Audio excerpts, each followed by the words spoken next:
Hey there, Internet, how's it going? Welcome to my last stream as part of the Hope for Ukraine streamathon. Guess we didn't do the vocal warm-ups today. I was like, it's only a 3-hour stream, it'll be fine. Really, it probably will not be fine, but it'll be fine. But yes, this is my last stream as part of the streamathon. It ends tomorrow. We have got to $4,250, which is amazing. Still raising money for humanitarian aid to go to Ukraine. What the heck? Oh, there's my cursor. And we are playing Pyre again, aka Wizard Basketball with reading and revolutions. We like revolutions. I like revolutions.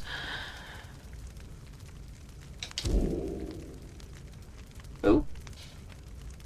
Oh good, it hasn't lost my save data.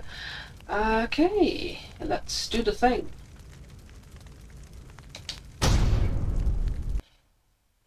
I've played a couple of practice games in versus mode. I did one just now with like no powers and no talismans, just to remind myself of the controls, so I'm hopefully not crap at playing this game, but it's okay, there's plenty of reading to go before we... Oh no, we're straight into rights. Fabulous. Let me just check that there's nothing waiting for us here. Right, let's mark...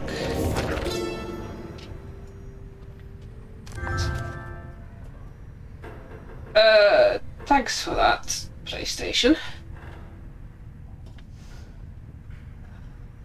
Forward.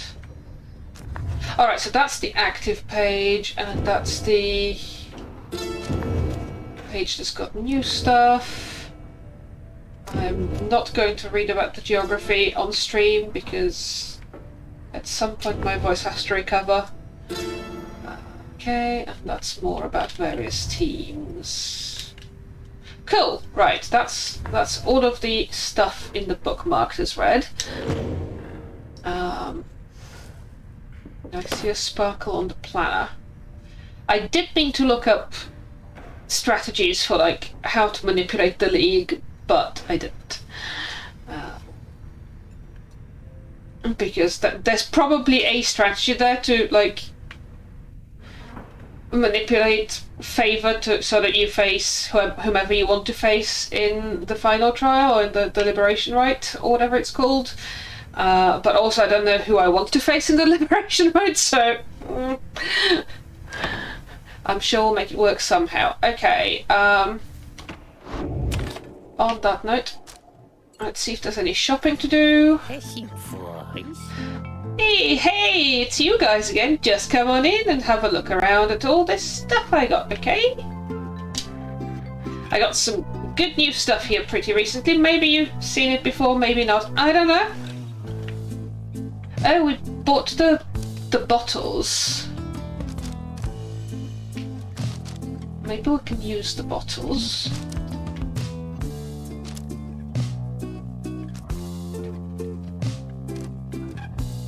Burning promise. After dousing adversaries' Pyre, the bearer earns a reward. No, I think we're good for the moment. Just not a lot of customers today. Hey, BT, how's it going?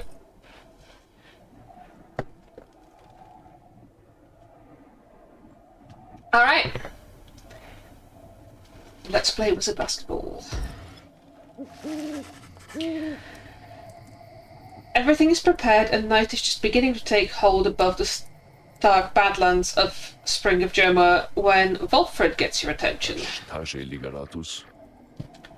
Reader, I suppose you might remember our first meeting with that manly Tinderstorf. I will get his name right eventually. He would be mortified, of course, if you forgot. I would say that he is an embarrassment to my kind, but unfortunately, I've known many others like him. We're a discontented people, I suppose. Anyway, when last we saw him, you might recall that I avoided him. We're not good acquaintances, or anything, but he knows enough people in high places that he could be harmful to our plan, should he know of my involvement, and so... Volfred dons his ritual mask. I shall have to be discreet here. I am with the Nightwings once again. I can no longer hide from him outright. Perhaps, though, he shall take me for a common sap. Can we forget on purpose? Alas, I don't think we can. Anyhow, it seems to be we have a right to conduct, so we do.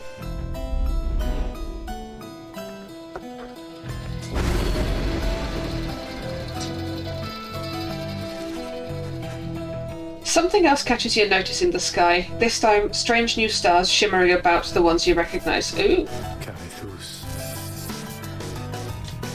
The greater Titans have returned. Some of them, and merely in spirit, not in form, but those dark stars are a portentous sign. Though they may light your way, beware the path which they illuminate, reader. Henceforth you may invite the influence of the Titan stars. Look upon them without fear. That sounds like a dare. Behold the Titan stars. Okay. And Drigger the Widow. At the start of the rite, your Pyre shall automatically suffer damage. Call upon the Titan to rank up faster. No, I'm good. Limbless Arizek. Your adversaries each shall have +8 hope, making them return soon after banishment. Call upon the Titan stars to rank up faster. Okay. And Islak Astroborn. So that's what Islak looks like. I expected more tentacles, but it's Indrigga that has the tentacles. Your adversary shall be more cunning and much quicker to react. No, I think we're good. I do appreciate Supergiant's way of making things difficult, but I will pass on that for now.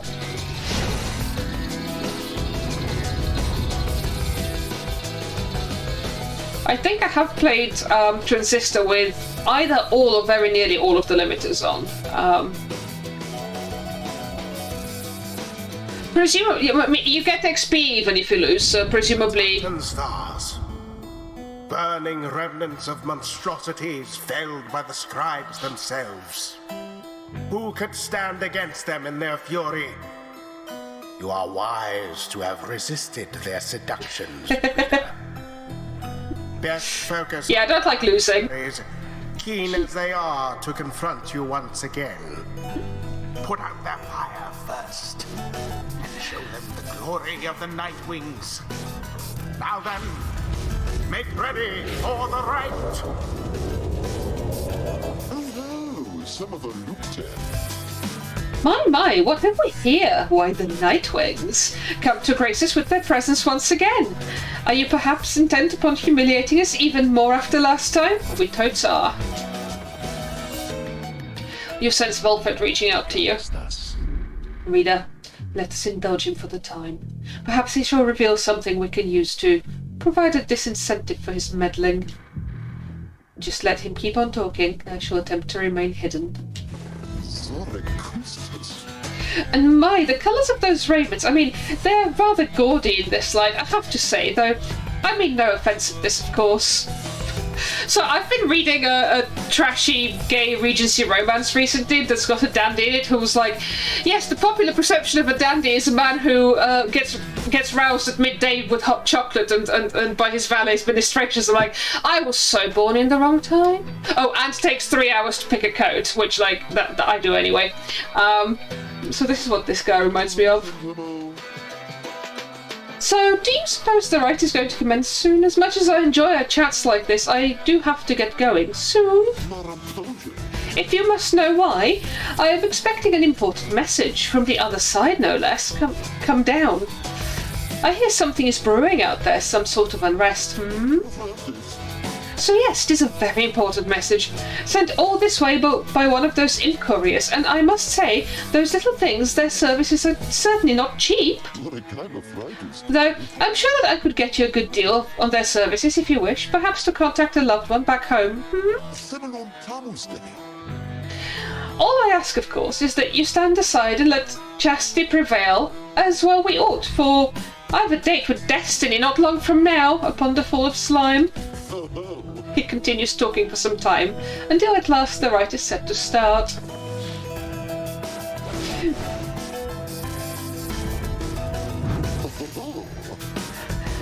Oh, my.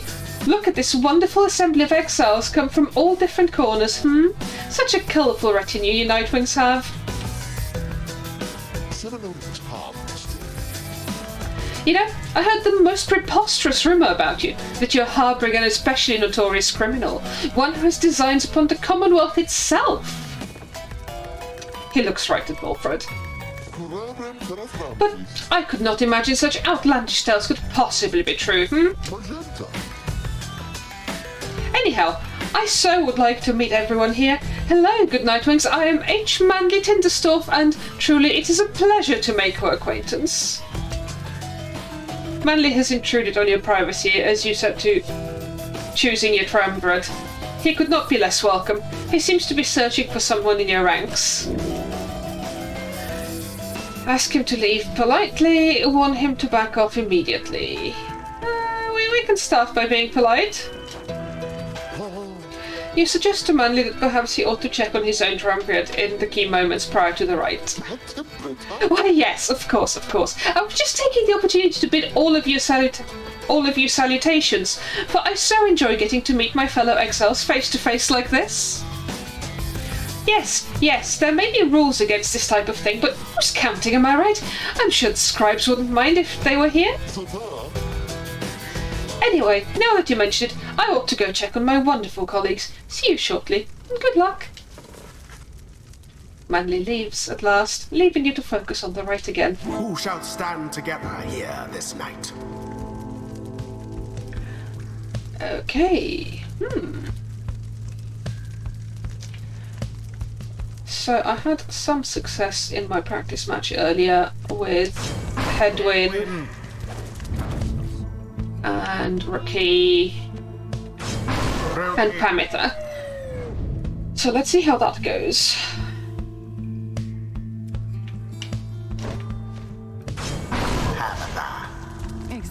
The choice is cast. That idiot Sap and his chastity cronies are all talk. We can take them. Like I'm afraid to stay. Are you quite ready, oh Nightwings? I doubt you are.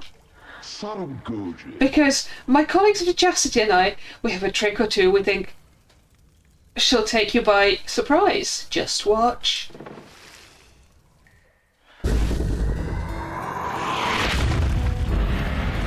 Begin. No?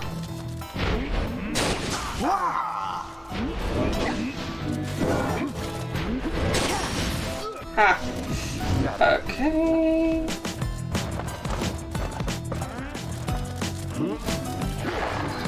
Ha! Path to glory laid bare.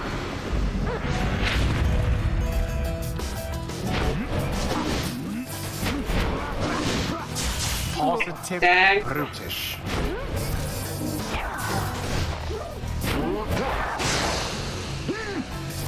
Okay. Dang!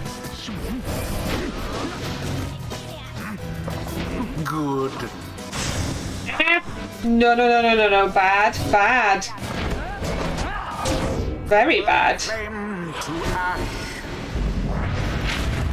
Extremely bad, I disapprove.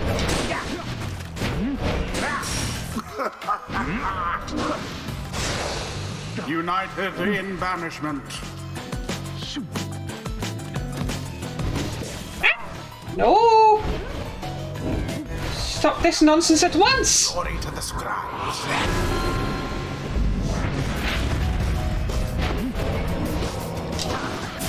Seize the orb. A swift recovery. Ah! Banished one and all. Flames of freedom. That's better. Hey, Chair Crowley, how you doing? Out fine. Such zeal. No! Bad worm. Ah!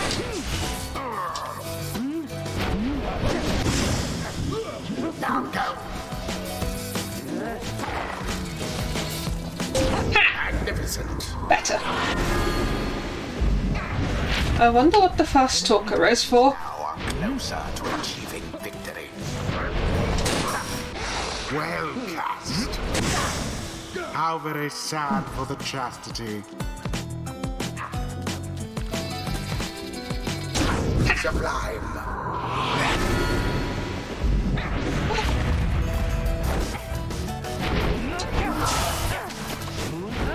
None left unscathed. Whoops!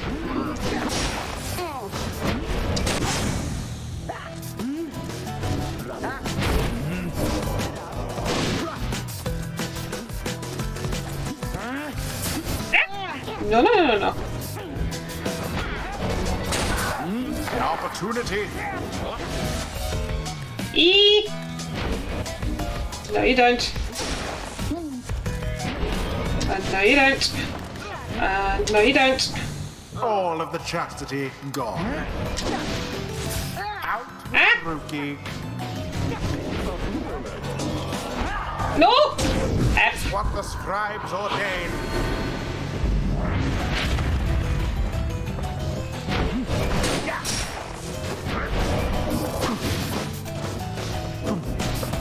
E.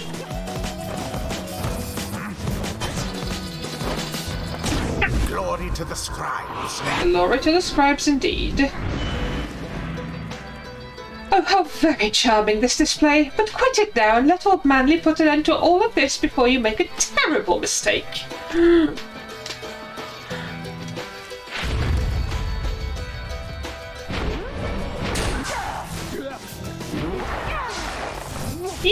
No! No, no, no. Naughty worm. Naughty worm. Ha! A rude predicament for the chastity. Purifying flame. Okay, one more. We got this. We got this. We got this. Zap. The chastity vanished to the last. No! Bad.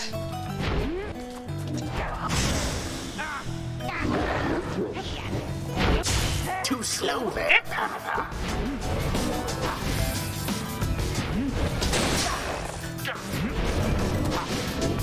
Where even is the orb? Ah, there. Eep.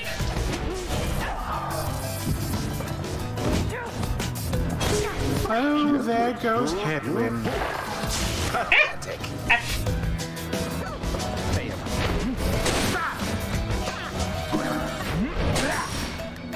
Give orb, give orb. Bye now.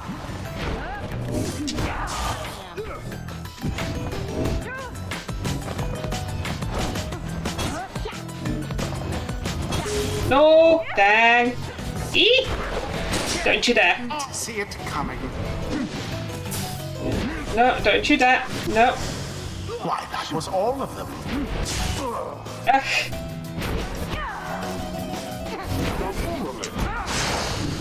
Stand not in glory's path. I thought the sapling got banished if you banished Was the last of them. what's his face. No! F.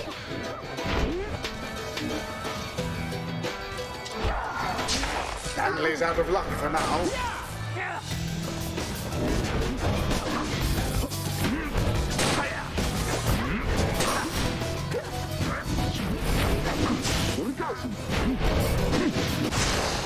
One triumvirate stands unopposed. And it is done. Look at me flinging things. The Nightwings prevail yet again. Their pyre burns whilst that of their adversaries is but ash. Go us.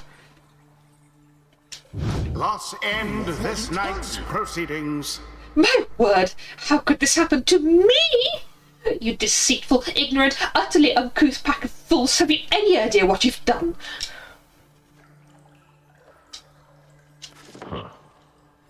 Volfred watches the outburst in silence. Keep spouting off like that, Mandy, and she'll reveal all we need to know. You harbour such a fear within your heart there, don't you? Coming from the aristocracy and now exile. How they must speak of you. I did sports team good. What will they think of you if you don't get out? Or even if you do? Wilfred remains deep in thought, studying his adversary. There, I see now. Then Volfred recedes into shadows. Oh, What? My head. Who? Cinnamon Towers. Oh, I believe there must be some mistake. I have to go. Ta-da! Fine evening to you now. It's been a pleasure, genuinely so. Manley stumbles away in a stupor. Noventas. And there he goes. I've lifted certain burdens from him for the time. A bit of mercy for his sake, for my people's sake. Celia Temandas. As well, it should ensure that he has no lasting memory of our encounter here, or running into me. Now, let's be off before he catches up with us again. Okay, we can't forget on purpose, but we can make him forget. Something of trust.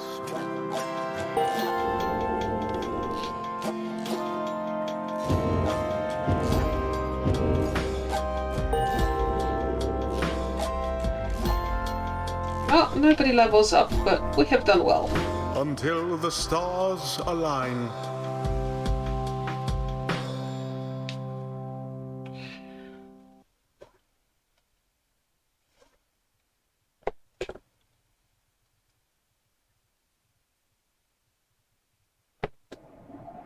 Getting some ethically dubious Professor X vibes here. Back at the wagon after vanquishing the Chastity in a convincing manner, you're about to join the others discussing the outcome when Volfred finds you. Tempra membraves. Good work back there, my kin, though I'm afraid I must pull you away from any revelry. For there is something you should see. Please join me outside. Vimestaritas. Look forth. The golden star reveals itself to us once more. Oh dear. Indeed, somewhere deep in the infinite dark, a single star shines brighter than the rest. The path to freedom reveals itself again. Ah! Hang, the next game matters.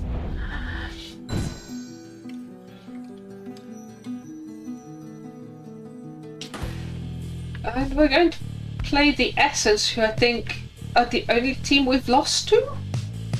Yep. Everything is going to be fine.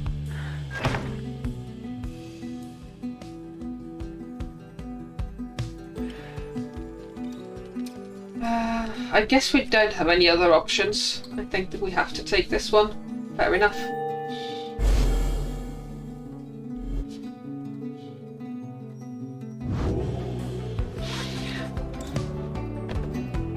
I keep thinking my speaker is my tea mug, so I guess I'd better move it. The rites are calling you again to the Fall of Salayim, where one among you may go free, should you prevail.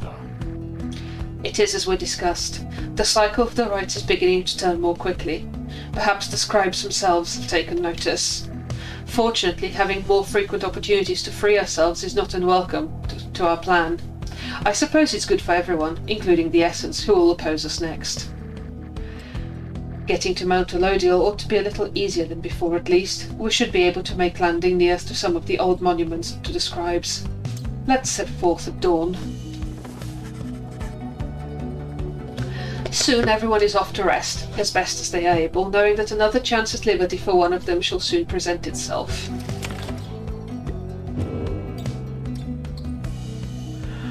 Well, I'm running out of, team, if I liberate them. Hey, Rookie, how are you doing? You thought Rookie was trying to get your attention, but soon realized his attention is fixated on somebody else and is the squirrel. Might I assist you with something there, Mr. Greentail? Rookie has not struck you as the sort to ever be at a loss for words, and yet... No, I was just trying to see if maybe... Hamilton gives a laugh, not in an unkind way. At ease, Rookie darling. You should know I have no immediate plans to snatch you up and eat you for a snack, if that was your concern. No, it's just, what is it then, Look, I got this really stupid question here, been bugging me is all. It's just us curs. We don't have many run-ins with you folks, and so... What is your really stupid question, Rookie darling? Okay, here goes. How come you always wear that hat? Pamita remains silent for a time, then... This helm was given to me by my blood sister on the night of my first kill. Slowly she reaches for the helm. Rookie Greentail. This helm, it means nothing to me now. I want you to keep it. What? Then Pamita begins to laugh again. Come on, Rookie darling. You have got to stop being so serious around me all the time. I don't bite. Besides, we seem to make a decent enough team out there, I think. You're pretty quick. Rookie laughs rather sheepishly. Alright. You got me pretty good there, sister. So, that stuff you said about the hat, then? Total nonsense, mostly. I just happen to like it. So you're saying I can't keep it? If I get out of here before you, Mr. Greentail, it's all yours. It's a deal. Dang, I was about to see if Rookie could go free. He skitters off before Pamita can respond. She simply shrugs at you and smiles.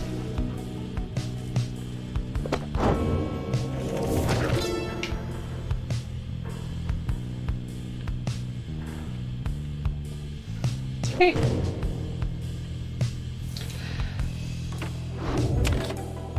Right. Is there anything else we needed to do in the wagon? I don't think so.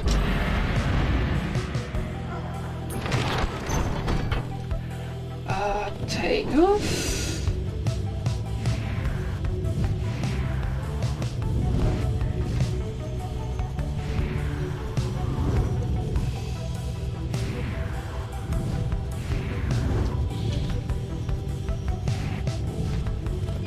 How far is this? I feel like some of the flying around is a bit much. Like, I don't think there's many, like, interesting things to look at on the way. There were the first time we flew. Oh, no, there, okay, full of slime. Where land? Emperor's Fall. You see, parameters shall gain favor from the scribes if you land here. Or Emperor's Ascent. Your sense rookie shall gain favor from the scribes if you land here.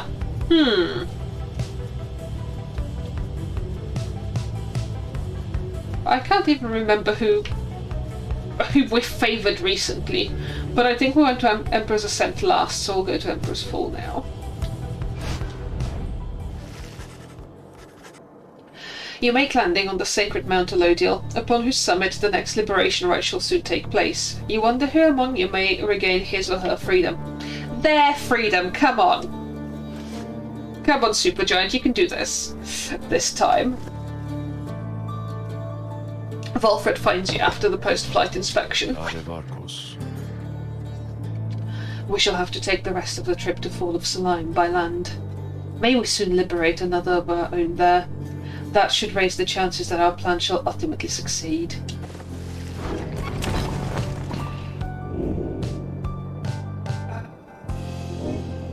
Oh, the Beyond the Crystal wants us.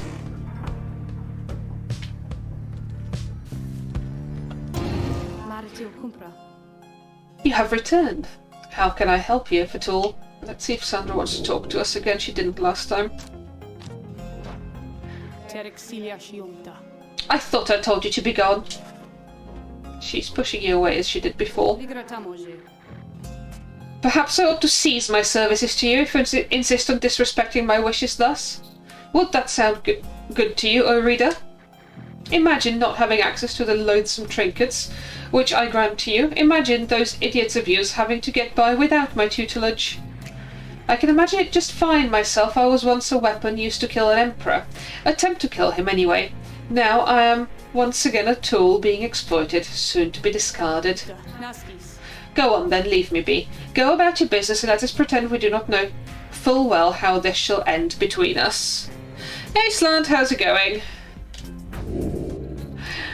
I have thoughts on this in that I suspect the game wants me to keep pushing her, but I might be wrong. Scribe trial.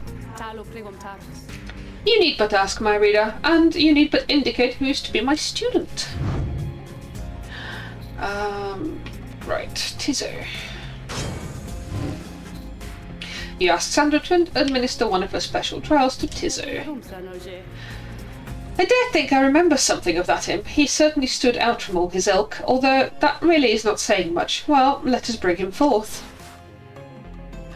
Tizzo soon appears, in heed of the summons. Tizzo seems to be prepared for whatever lies ahead.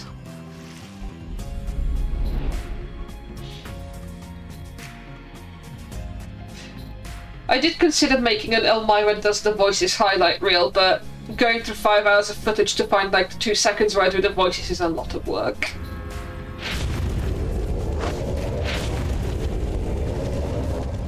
The apparition Sandra appears and unfastens her mask. Listen well, imp. You answer to me here. Hurry, Tizzo indicates his understanding and is prepared to begin Sandra's trial. You know the formalities, of course. Show me, then, what you have learned thus far about the rites. Here, in this trial, it shall be just you, my Beyonders, and your lovely reader. Let us see how you fare. Sandra, you're giving mixed signals. You're like, leave me alone, but also you keep calling me the lovely reader.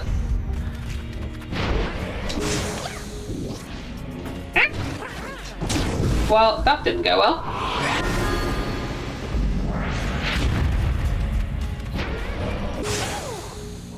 Oh, wait. Okay, I remember what's going on now. Tiso explodes in a circle. No, no. We're gonna have to do this again, chat.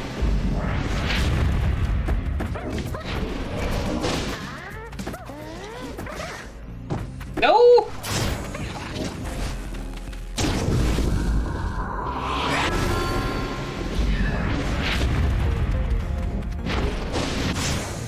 Well, that didn't go well. Yeah, we're definitely doing this one again once I remember how Tiso actually works. It's okay, Sandra gets to be contemptuous. She enjoys that. Tiso is frustrated at having failed Sandra's challenge. Come now, Imp, this test is not meant to be easy, even for the likes of you. I will tell you not to waste more of my time, but then my time is there for you to waste, so try again now, whenever you so choose. We can totally do better. Another opportunity to shame that idiot Imp. Let us get to work.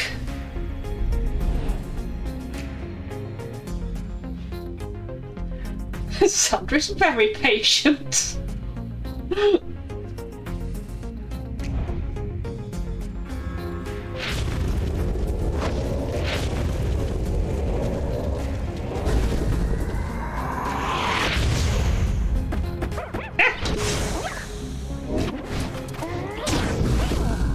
No, still bad. Still bad.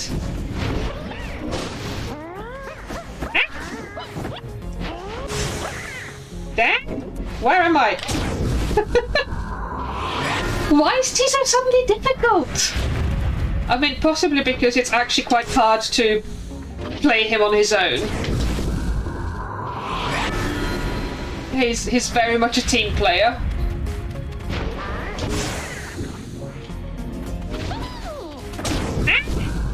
Damn it!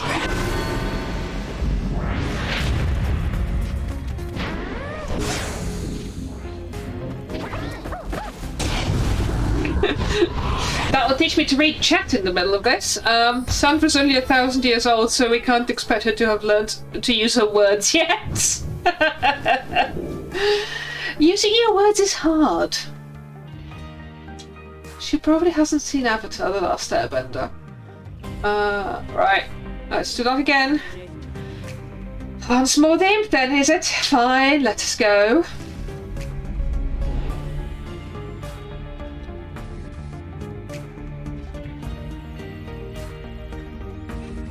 Yeah, banishing my adversaries with Tiso is actually really fucking hard. Because he implodes.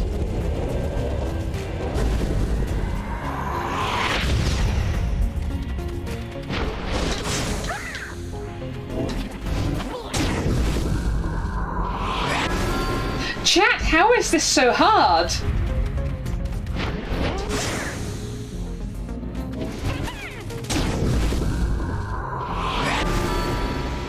This is ridiculous.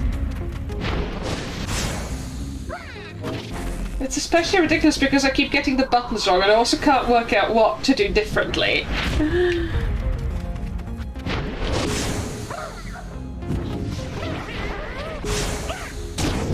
No! I was banishing him. No.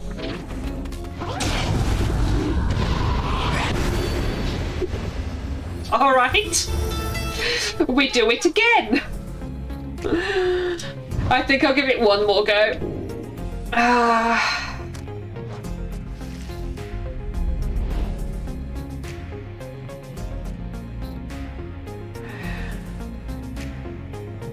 Okay, I think the first thing we do is probably jump over that banishing thing.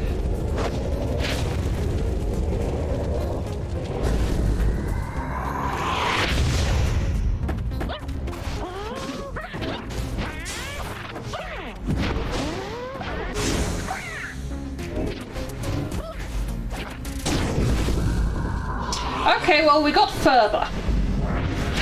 I'm going to call that progress. Well.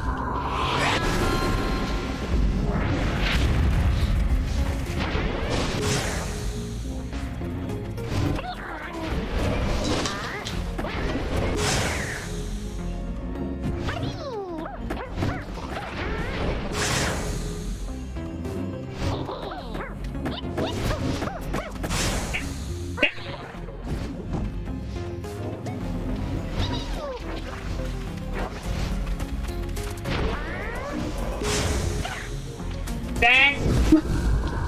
Okay, I'm...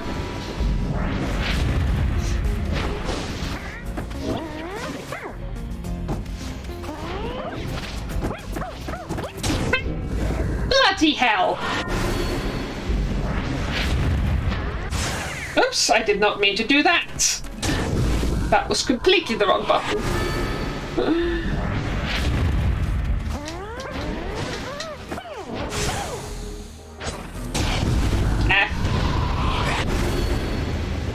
Okay, we made progress. We're gonna try it again.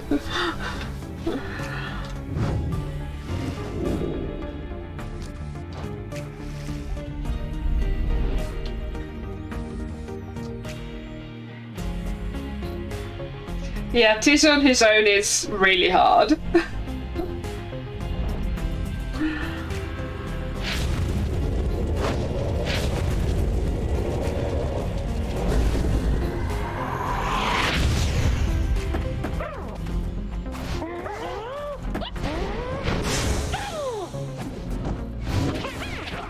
Oh, okay. Ah.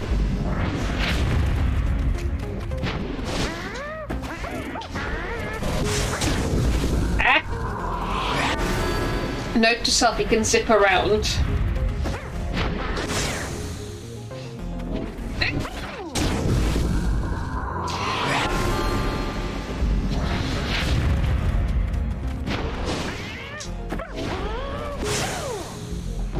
No! Oh, he jumped. Boom.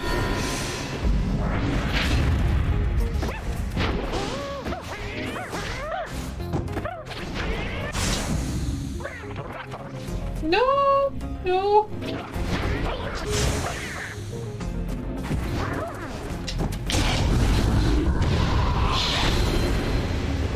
Alright, this is it. I'll do this later.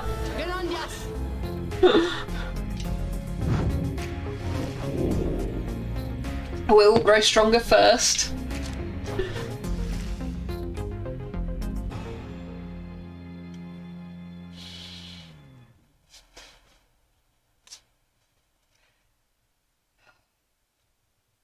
I swear I was better with Tiso earlier, but I think it's just that he's on his own.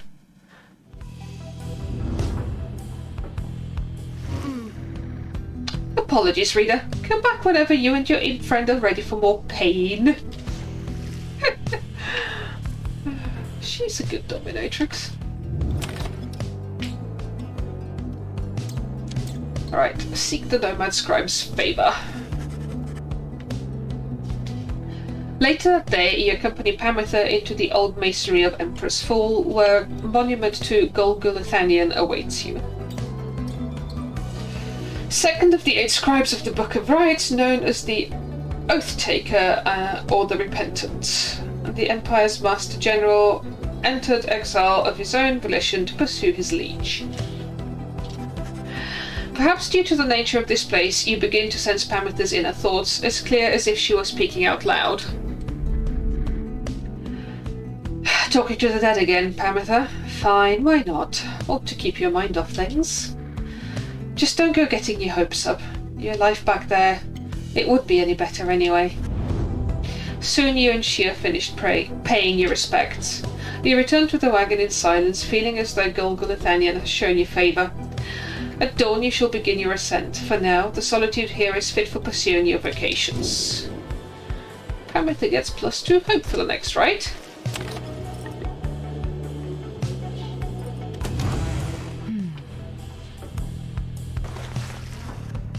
Pamitha is staring out the window as you approach. I miss flying, Rita, darling.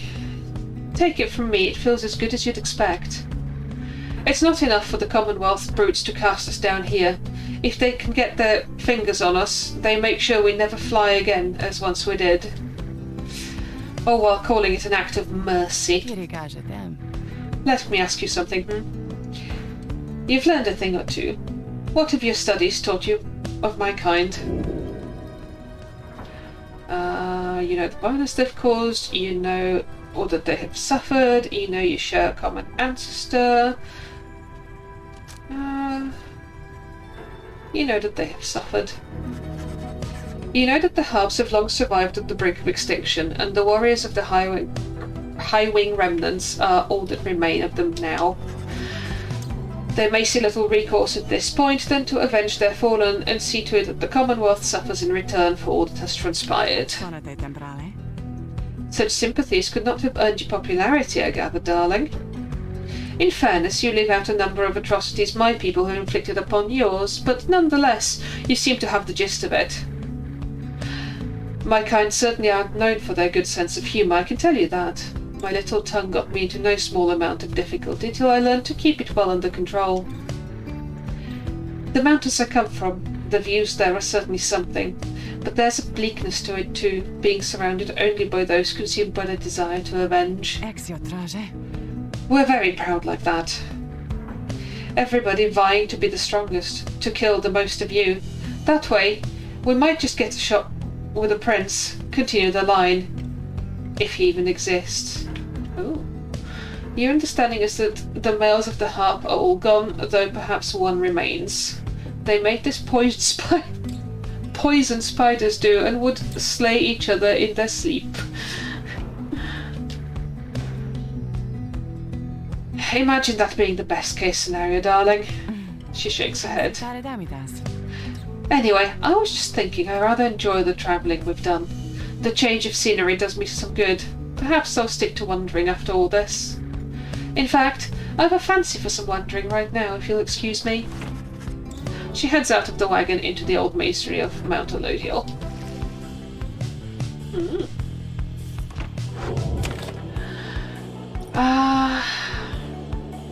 Let's see if we can level somebody up.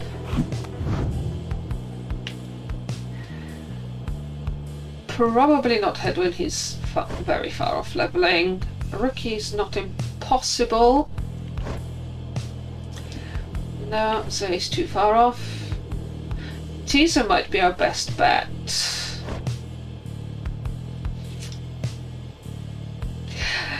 Pyre, your hat doesn't let me see your enlightenment bar. Oh, she's just hit. No, she's between 3 and 4. Why can't I see her enlightenment bar? Damn it, a duck. No, we'll go with Teaser, I think. Skyak? Teaser would be pleased to go over the finer points of the rites with you. You and Teaser go over his understanding of his aura, which my understanding of his aura is poor, and its connection to his presence, both physical and spiritual. The discussion proves informative. Oh, nearly. Teaser believes the size of one's aura does not always correlate to one's capacity in the right. Yes, good. Alright.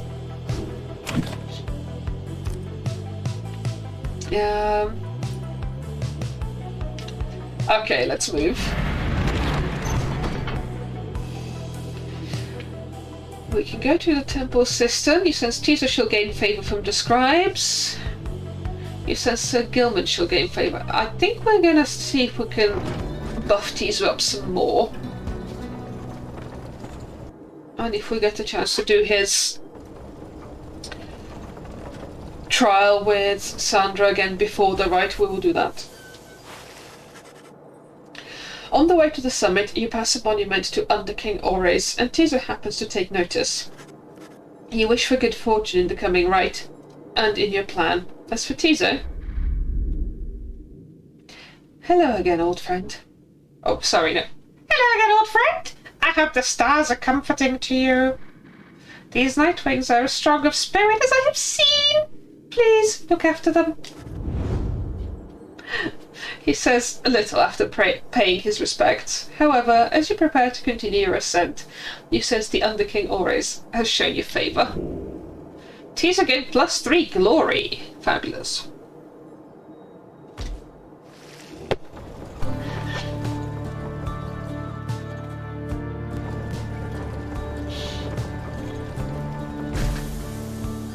Who shall we liberate, chat? You and your companions gather, or attempt to liberate. You and your companions gather once more at the Scribe's Gate, where a single narrow trail leads upward toward the summit past an archway carved of stone. Come this way, please. The minstrel leads you toward the archway where his counterpart awaits. The exiles of the Nightwings have returned. They have. Greetings, Celeste. She all but ignores him and motions to the rest of you. Now then, each of you in turn, please state your name and what it is you seek whilst crossing the Scribe's Gate. Please, do just as she says. Everyone steps forth, one after another, much like before. Tizo passes through the gate. Sir Gilman passes through the gate. I thought chat was clear. We must let you choose who goes. Chat helpful as ever.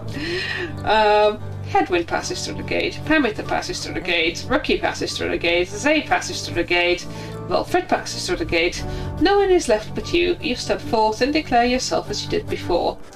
The Guardian of Scribe's Gate regards you with a still expression. Then she addresses all of you in her formal manner. The 8 scribes bid the Nightwings welcome. Go forth with glory. The lone minstrel glances up at the Gate Guardian. You have our gratitude, Celeste. But she pays him no heed.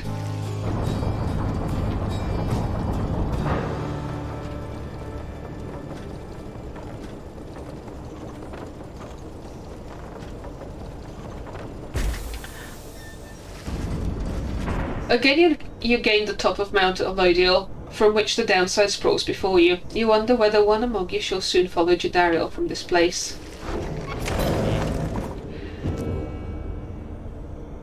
Okay, I think we will try Tizo's trial once again. Once more you've returned to me. What is it, reader? Well, I guess we're not talking to you. Very well. Let us consider who among these idiots is worth my limitless time. Excellent. Another opportunity to prey upon the imp.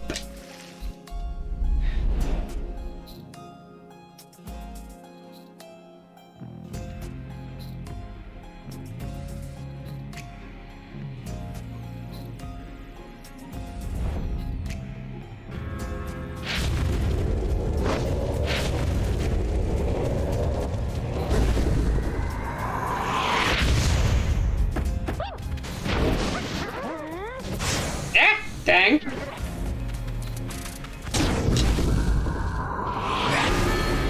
Come on, Tizo, we can do this.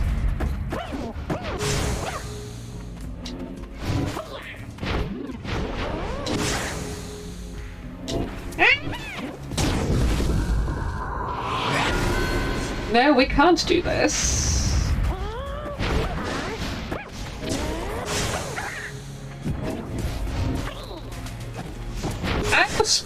Ha! Okay. Come back. Ha!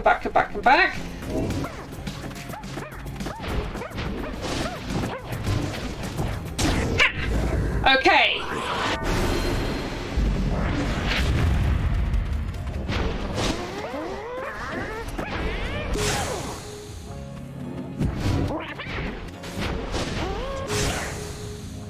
No. Come back.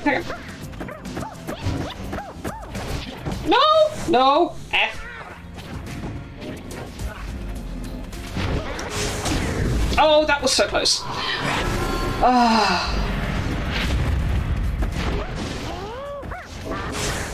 Oh.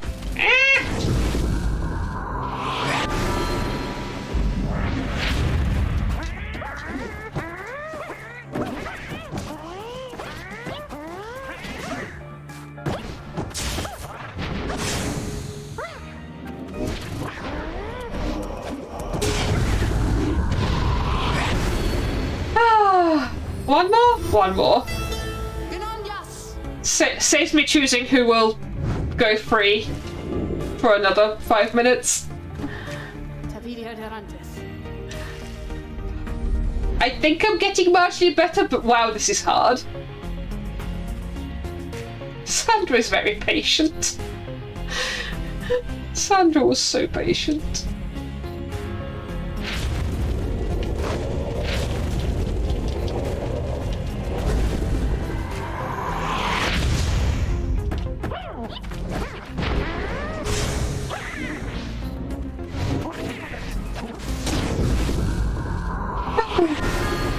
Good start, bad follow-up.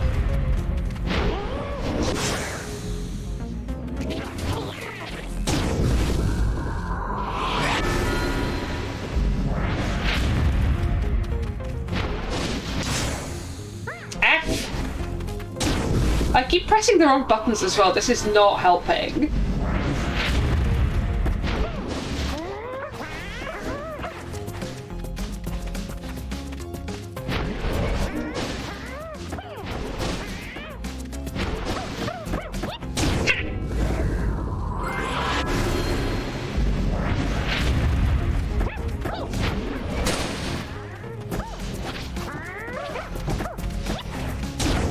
Okay. Can we do one more?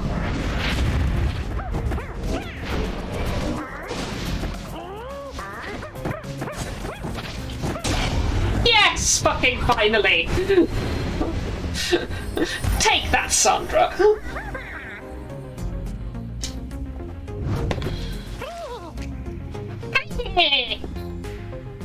Tiso is excited to have completed Sandra's challenge and awaits her approval. A worthwhile effort, Imp. Your performance was sufficient and you passed my test. Your predecessor may well have approved. Thus, congratulations are in order to you and to your lovely reader. Now farewell.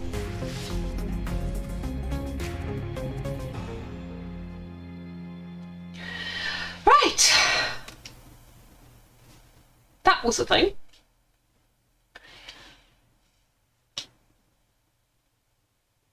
Well, now we have decisions to make.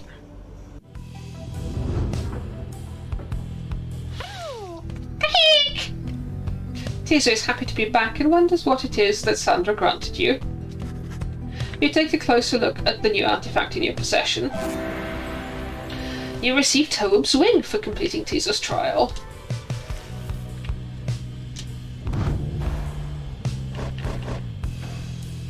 Hello, young friend. So Tiso had a moon crest that let him return faster. However, swing Tiso's flutter and zip abilities cost less stamina than usual. I will take that.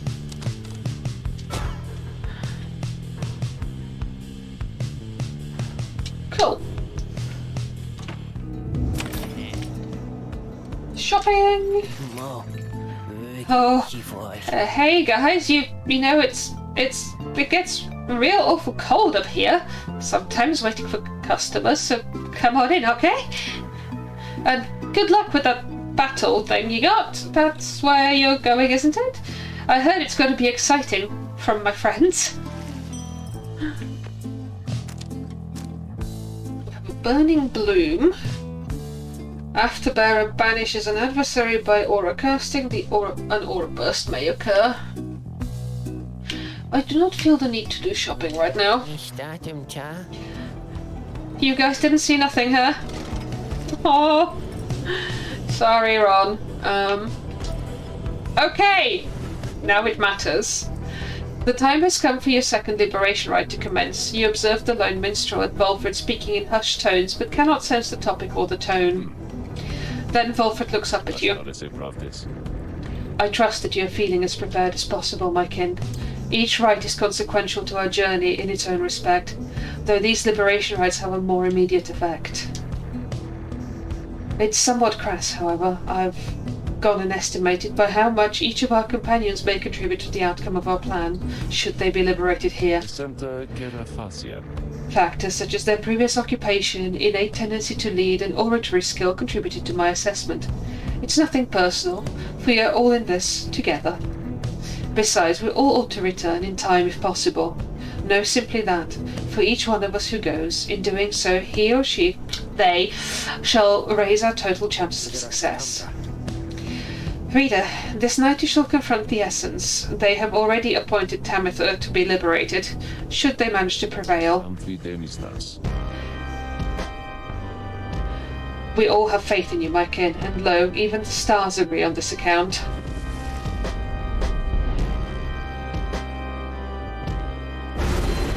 Oh gosh, we have a new Titan star. At the start of the ride, your adversary's Pyre shall automatically gain 30. No, I'm good. I am good, especially for this one.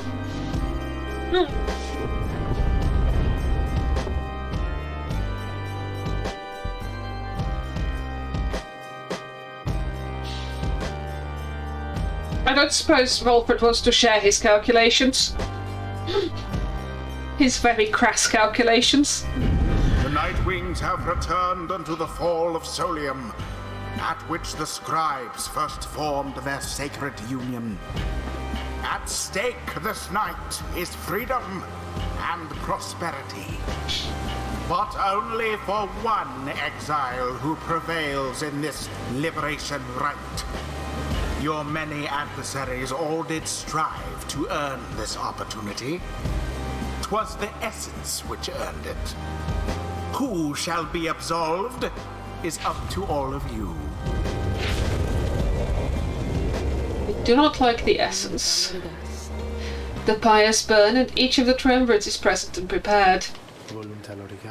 I concur. The pyres burn and each of the triumvirates is present and prepared. Then, anointed one of the Essence, come forth now and declare yourself and pay any respect you have unto your adversaries, the Nightwings. Tamitha swoops down from somewhere and unfastens her mask. I'm known as Tamitha Thane. I mean to return to my ancestral home and promptly resume responsibilities as flight tactician of the Highwing Remnants. Our long stalemate against the Commonwealth shall soon be ended should I and several of my sisters manage to rejoin our clan. Then our vengeance shall be swift and thorough. Your quarrel with the country that cast you into exile is beneath the notice of the scribes, Tamitha Thane. Here you shall be judged under the stars. My quarrel with the Commonwealth is all that gave me and my sisters strength enough to reach this point. The scribes ought well take heed of how my people suffer. We are not weaklings anymore, like your Trieste Titus. We shall not fall in line with flightless fools and their naked attempts to subsume our heritage, our culture. Speak not again of the saint, or you shall be expelled, Tamitha Thane. Tamitha scoffs and turns her attention toward your side. And Nightwings, as for you, the fury we shall imminently show is nothing in comparison to the hatred growing for your Commonwealth, in the mountains on the other side. She signals to her sisters to ready themselves. You seek your freedom, but there shall be nothing safe for devastation should you manage to return. Oh, delightful. So their pyre is bigger. And now then, have the Nightwings reached a decision on whose behalf they shall conduct the liberation rite? Reader, I am about to tell you once more, the first companion whom you choose shall go free this very night, if you prevail. Only the enlightened may be thus anointed, not all among you may yet be ready. I think they are, actually. The other two chosen for the triumvirate shall lend their aid. Nightwings, make your decision. Who would you set free? Okay. Why can Tamitha? No, Tamitha apparently can't go. Unworthy. And Zay is also unworthy. I was actually going to go with Tamitha. Hmm.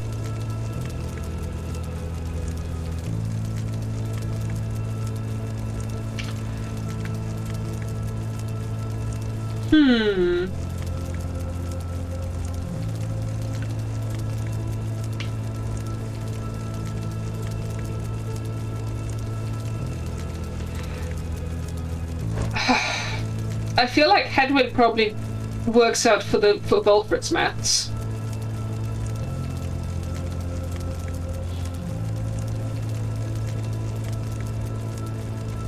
I'm worried about like the strength of my lineup, whoever I lose.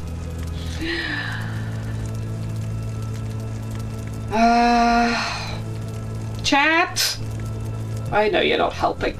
Actually, I want to have a look at what's going on over here. You have an Ashen Coal that makes the pyre bigger. And you move faster while flying. You moves faster while carrying the orb. And moves faster while flying. And... okay.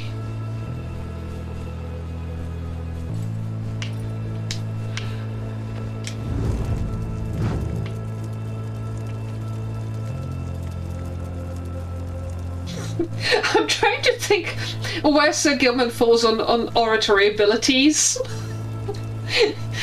Because I think he thinks he's great. Alright, Hedwyn, your turn. This is my shot to go free.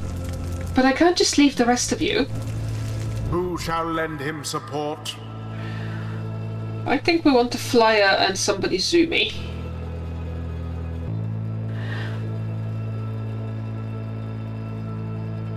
We will support whatever choice you make, though we'll never forgive you if you get rid of that person, you know which one. We're not getting rid of them, we're liberating them. Is that Sir Gilman is too much? Yes, Sir Gilman is definitely too much.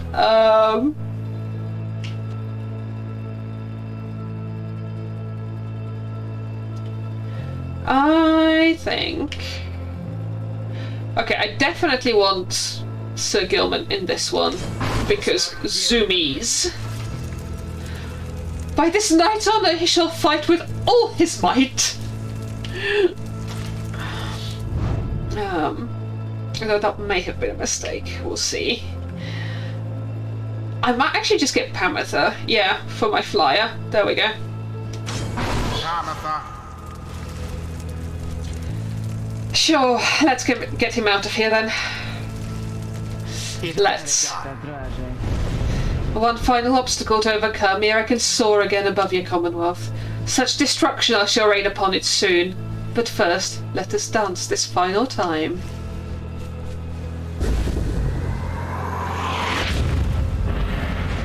Commence.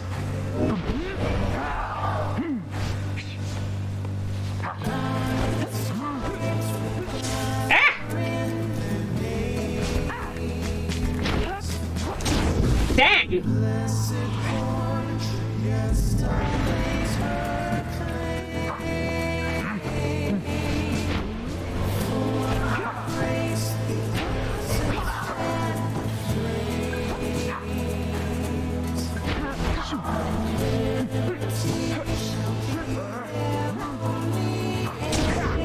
Okay. They're still way ahead of us. As the Liberation Rite continues, sense Pamitha reaching out to you, or perhaps just reaching out to anyone at all. Reader, someone, please. Let her prevail, please let her prevail, hear this once. If this thought makes me a traitor, so be it, but please let Pamitha prevail, for she is here, wrapped up in all of this, because of me. Dang! The plea trails off and Pamitha remains steadfast, all her attention focused on the Liberation Rite. And as for Tamitha, prepare yourselves, Nightwings. As for you, Pamitha, I await the outcome of this night, for it shall soon ensure that I may never have to see your smirking countenance again.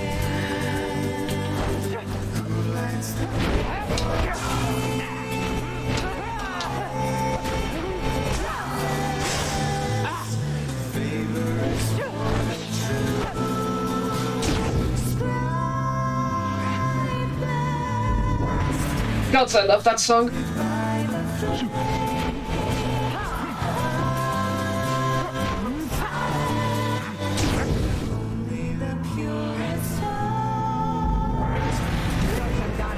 Hark now, my sisters. Damn what the book says, advance to strike formation. Prevail here against these wretches no matter the cost. In disregard for the ways of the rights, Tamitha Thane has ordered her triumvirate to push further afield, adopting an even more aggressive stance for the remainder of this rite. How very dare! Dang.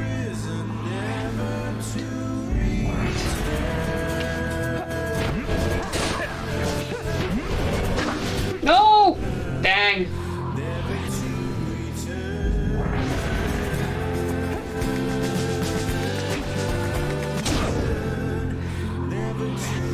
Chat, we don't got this. No! Dang! And there it is, at last. Wow! The essence proved their worth. The Nightwings, on the other hand. No, I mean yes, but no. But yes, but no. Thus ends the liberation rite. And thus, the scribes have chosen the exile appointed by... Your chat was broken, Chaparelli. ...will be free.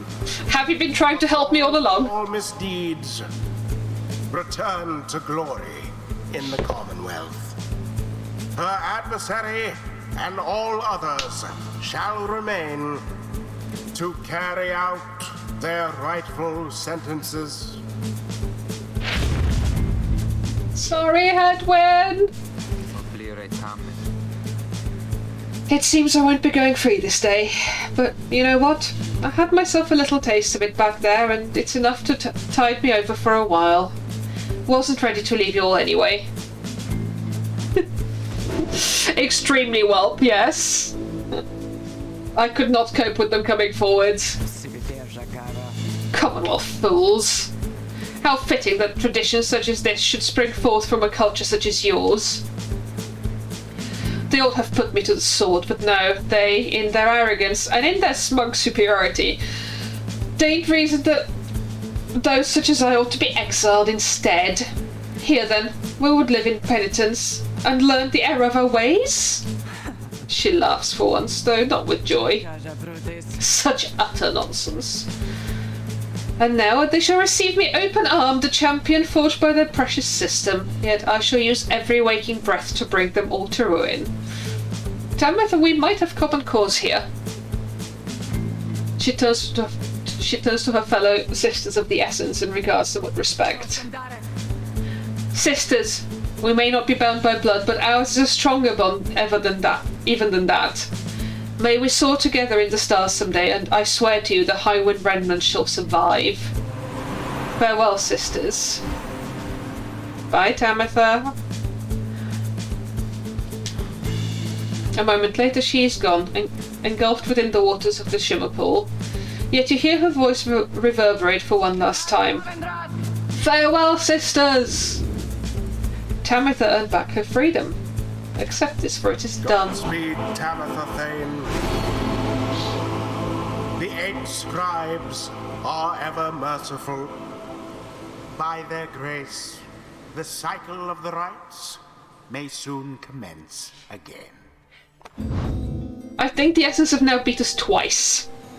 F.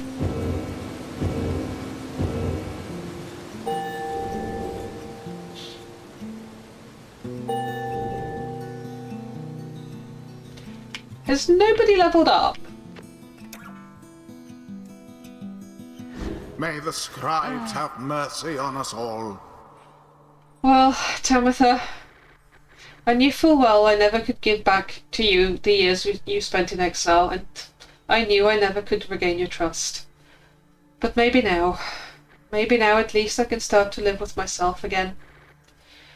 Though, how absurd. I might have doomed the Commonwealth, the Highwind remnants, and Tamitha alike this night, and yet, once more, all I can think of is myself. I need a drink.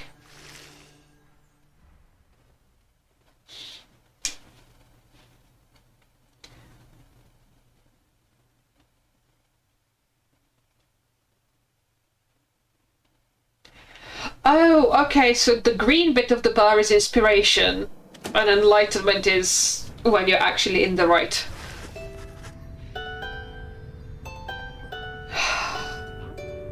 After the liberation rite, you find Pamita drinking alone. Everyone else seems to be off doing something equivalent. You're about to leave her be when she looks up at you. That's that then, reader darling. Mission accomplished. Is that what you wish to hear, that my loyalties have all this time rested with Tamitha? I know that it's not that simple. Besides, I think I've made plain my intentions from the start. I'm here because of her. She looks up at you then. But I'm still here because of you. She pauses again for a time. I don't know the reasons why we failed that liberation rite. Were the essence simply superior to us, perhaps? But I don't wish to know. And as you can probably detect here, darling, I feel no joy in this outcome. But I feel as though a part of me was liberated there, along with Tamitha. So, and I realise this may make little sense right now, but thanks, if nothing else, for being there to help me see this through. She then gestures toward you with her bottle. Definitely drink with her. You accept the bottle and the two of you drink in silence for a time. Nothing more needs to be said. As the hour grows very late, you excuse yourself and leave her to her thoughts. If Pamita was ever conflicted in her intentions, you sense that now she is fully committed to the group. She has nothing else to strive for. We did what we could. With each liberation rite, we strive to advance our plan. A brighter future awaits at the end of our path. For now, we must persevere. Speaking of which, reader, I take it you have seen the stars, or I should say the lack thereof. You have, or did, once more disguise all abyssal darkness following the liberation rite.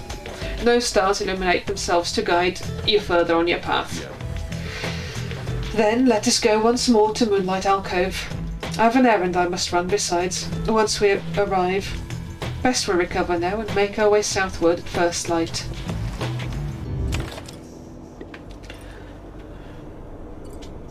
Sads! Chat, I am sad. Oh God, so Gilman, can I talk to, like, Hedwyn? Like, he did say he was okay, but I still want to talk to him. You find Sir Gilman searching intently for something or other, his eyes shut tight, his brow furrowed in deep concentration. He acknowledges your presence in the most minimal way possible and continues scanning the environment. You shall have to forgive this knight's impertinence to you, Master Reader, for he is on the hunt at this time. Using his acute sense of hearing, which is much more acute while underwater, but shall have to suffice in this case, he shall track down a most elusive character. A character who has eluded this knight time and time again, and from whom this knight seeks to learn still superior evasive strategies, applicable when next he may conduct the rites. Hold! Is that... You have no idea to whom he is referring when... Stick it up, worm! You're caught out. Could have wrung your neck just now, you know. This knight has failed again! Oh, alas, Master Rocky, once more you have outwitted this poor knight and outmanoeuvred him. Please, you must reveal the secret to your speed and cunning. Take it easy, chum, you're not half bad yourself. Besides, I was getting pretty sick of running circles around all these slowpokes before you showed up while we were out at sea. Do you truly mean that, Master Rocky? But no, it cannot be, for this knight has ne'er seen anyone as deft or fleet of foot as you. Certainly it must be advantageous to possess 4 feet, whilst this knight has but 1, but if so it may be called, and yet we are all born with necessary means, and we must all make do. Look, chum, you got to stop being so hard on yourself already. You ever thought maybe you ought to give yourself a break once in a while? Never! This knight deserves no break, not while there is honour to be gained. He is merely a worm, one of roughly 8 billion of his kind, thus he must strive to be remarkable and to exceed what is expected of him. Guess what, chum, you went and did that already. I thought all your Cedar Minion types were just a bunch of meatheads who didn't care for nothing but fight. But you've been downright decent. Even made me break a sweat a couple of times out there, when I thought maybe we got somebody quicker on his foot than me. point I'm trying to make is, it's been good having you with us. I always say it's worth having someone quick around to keep you on your toes. For a moment you wonder if Sir Gilman is about to weep. Sensing the same, Rocky immediately changes the subject. Now, come on. You want to go another round or what? There's some good hiding spots outside where I can show you how we curs get the drop on unwary passers-by. In a very honourable way. This knight would be most honoured, Master Rocky. As the two of them head off to further trade together, you catch notice of the Book of Rights there in the wagon. The rights which so stress trust and reliance on one's fellow exiles. The 8 scribes likely did not envision Sir Gilman and Rocky in particular as conductors of their sacred tradition, yet perhaps theirs is the sort of kinship which they had in mind. Fast buddies. Now, there was a thing I wanted to read. Celestial landmarks. No, I do not care about those. Where are we? The Book of Rights has a page on the Book of Rights. Shall we read it? Much can be said about the Sisters of the Arch, whom were banished to the great beyond for deeds irredeemable. Suffice it, the details of their banishment are written in this book. The sisters and the book became inseparable, not unlike the stars, their light, and the infinite darkness that engulfs them. The stars communicate to us, and you in turn. The words within this book are but an edifice, a simple surface. Look past the text to the hidden meaning, to the hidden power. The stars above, as they are not mere lights, these are not mere words. If you chance upon the Sisters of the Arch within this prison, their prison here, give them our thanks. Okay. On mercy. Mercy is the beating heart of a truly free society. Mercy even for the perpetrators of the darkest deeds. As our liege Sublime Mur drifted in an ocean of regret, he found there mercy, or rather it found him, and it saved his life. Mercy, freedom, they are intertwined. A society which raises a clenched fist against its own shall follow the doomed path of the Empire of Tsar. Ours shall be a merciful society. May the perpetrators of the darkest deeds be sent to join us here, where they may learn, as we have. Mercy shall engender union among all our different kinds. We shall stand shoulder to shoulder, equals in the same society.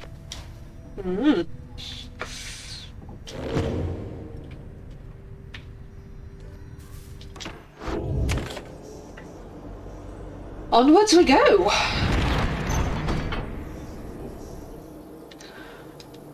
To the off-season. Wilfred indicates you can await your next cycle of rights here. Cool.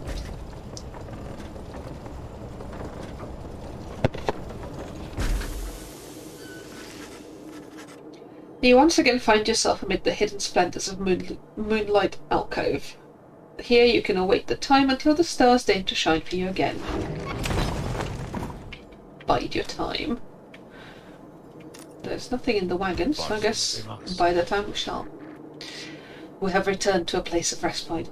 Please make yourselves comfortable, such as you can. We're at the mercy of the stars, but I expect they shall shine bright again, in time. As for me, I shall return by then, for there is something I must do.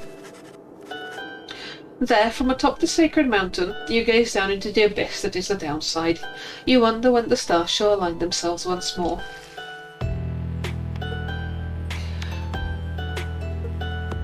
There upon the sacred mountain, you and your companions once more await the night and the stars begin to shine again. The plan of which you are all a part is set in motion. The Commonwealth, a nation that stood almost for 1,000 years, is in turmoil. If your companions return there through the liberation rites, what sort of place shall they be coming back to? Many moons pass. One evening, amid a downpour with no interest whatever in relenting, Wilfred requests everybody to convene. You understand he has an announcement of some sort. Soon everyone is assembled, and Wilfred regards the group. Everyone, there is an aspect of our plan which I've not talked about with you at length. Look around at your companions. What do you see in them? He lets the question hang a moment in the air. I'll tell you what I see in all of you. in all of us. Hasta norigasetas. I see in all of us a living vision of the 8 scribes themselves, each one among them hailing from the different tribes which later formed the Commonwealth. My observation does not come from pompousness, I think. Rather, I believe the scribes themselves desired, or shall I say desire, such a course. Together they created all this ceremony, of which we are now a part. Resivitegemol. The exiles, liberated through their rights, went on to found the Commonwealth, based on their values and their teachings. Thus, an instrumental aspect of our plan is to embody the spirit and the culture from which the Commonwealth arose so many centuries ago. That way, when we're all united on the other side in solidarity, the people all shall see that we reflect the values they yet cherish in their hearts, not merely our own. Anyway, we're still missing one key representative, on behalf of Molten Milithy, and I happen to know a certain bog dweller who I think shall fit the part most splendidly indeed. Do we get Bertrude? He motions for someone to approach. A certain bog dweller slithers forward. He recognises straight away. It is my pleasure to introduce to you a dear old friend of mine whom I believe you've met. Welcome to the Nightwings, Bertrude. Yay, Bertrude! The bog dweller called Big Bertrude utters something guttural by way of greeting. We are to understand you require further aid from us. Yes, dear Bertrude, the time has come. Bertrude here is far and away the most accomplished alchemist whom I have ever met. You soon will find that she knows much about the rites as well. Bertrude looks at you and your fellow exiles, each in turn. We frighten ye, apparent. Everyone is silent as Bertrude searches their expressions. Then tremble, small ones, and hold well thy tongues, lest we remove them. She takes her leave without another word. Please excuse Bertrude's blunt manner. I guarantee she shall more than make up for it. Everyone disperses.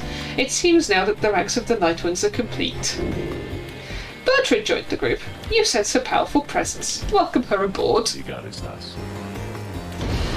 Now then, my kin, perhaps you notice that the stars are bright once more up there behind these stubborn rains. Meaning it is time that we got back to business. Indeed, once more, several stars shine bright within the cold and storming sky. The stars themselves await the will of the Nightwings. Choose your path towards salvation.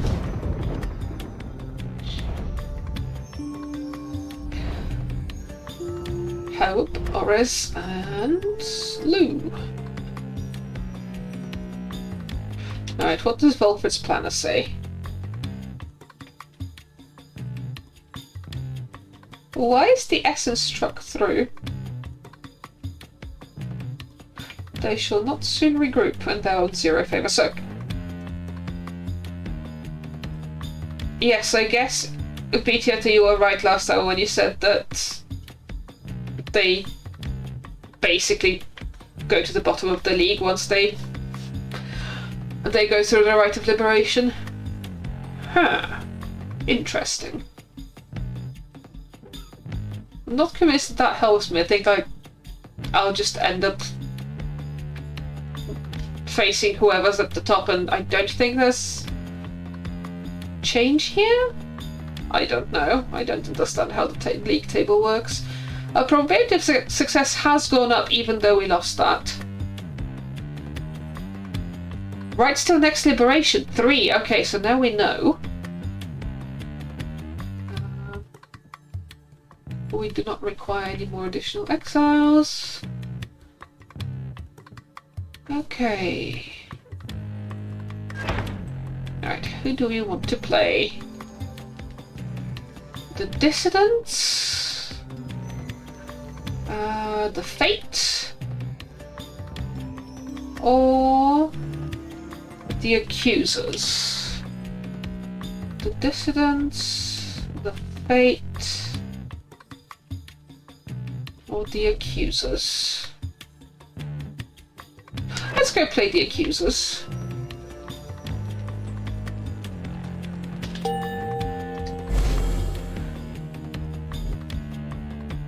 Although I might take a quick break first. So we're to take on Lendl and the accusers this time, huh? I've done some digging about him. He then tells you what he knows of your next adversary. Lendl the Liar, the first adversary confronted in the rites, not long after you took your first steps on the path to freedom. A former constable of the Commonwealth, he gained a reputation for his strict and brutal manner. By any means, he always caught the crook. Oh, he's a cop! All cops are bad! Once he arrested a civilian who hated him on suspicion of theft of Commonwealth artifacts that had gone missing. Lendl discovered the artifacts himself in the civilian's home. The suspect soon was exiled. Still, he denied the charges, even as they cast him downriver. The case was investigated further, though too late. Suspicions turned to Lendl. It turned out he planted the damning evidence himself, so he was exiled in turn. In the downside, he soon became acquainted with the rites, having heard of all of this from several people in high places. He asserted himself as a de facto leader of the accusers. They bent to his aggressive nature and prevailed many times under his watch. Yet each time his chance at liberty arose, the Nightwings either defeated him or simply did not show. I guess that's why he doesn't care for us. No matter though, we'll soon give him more reason. See you in the morning, my friend. Right, we definitely have to defeat him. You bid Headwind good evening. At dawn you shall take flight again. Extremely cop, yes. Right. We'll take a quick break, chat, and we'll be back shortly. I don't think it'll be a full 10-minute break because it's only a 3-hour stream tonight.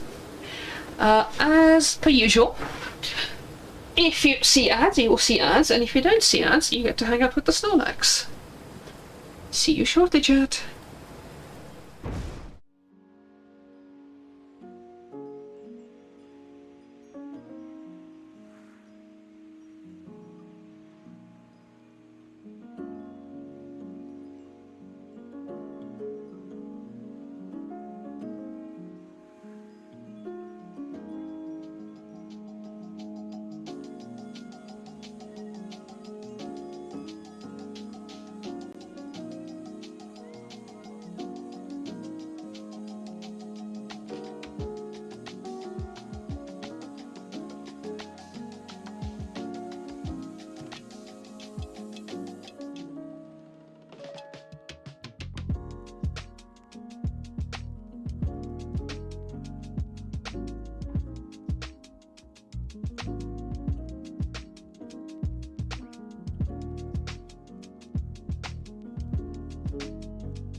Hello again, chat.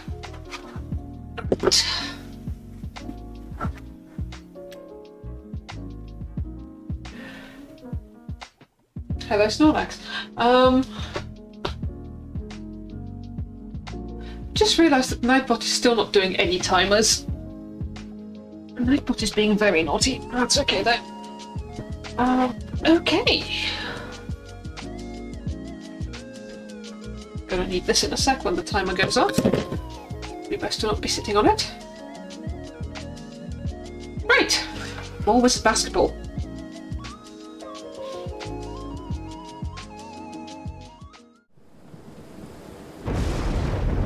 Thank you, Betietta.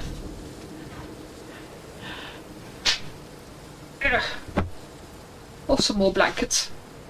How is it this cold again? And also, like, I swear it held for a good 2 hours today. I honestly didn't know that, like, the atmospheric conditions for hail could stick around for that long. Right. Oh, we got somebody to talk to. Bertrude is so grumpy. She is so grumpy. You find Big Bertrude looking about the black wagon in a disapproving way, and she fixes her gaze on you. Her expression does not change. So grumpy. Such a clutter added to this wagon since we looked upon it last. Unsightly. We remember thee from our abode in Flagging Hands. Then thou must be the reading one to whom Sandalwood referred. She moves in close, studying you. You record the mere touch of a bog crone over the southern bogs can induce paralysis, or worse. That one such as thee can extract meaning from that tome, 'twas a feat we wish to witness for ourselves. Thy flesh has seen but the smallest fraction of the years which ours withstood, and yet we are expected to believe that thou canst understand the Book of Rites. Then she backs away, for someone else has just joined you. Hail, Bertrude, madam. Is everything to your liking at this time, or is there something more which you require? We have been unable to locate a supply of rotworm gizzard extract among their belongings. Other than that, we shall lodge no complaint at present. It is possible that Volgred has a small supply among his possessions here. If you would care to accompany me, we may yet procure some. That would be agreeable with us. Then after you, madam. As they depart, you think you see the lone minstrel nod his head your way. Okay. I guess thank you for rescuing me from Bertrude. Also, chat, we have a Xylobone.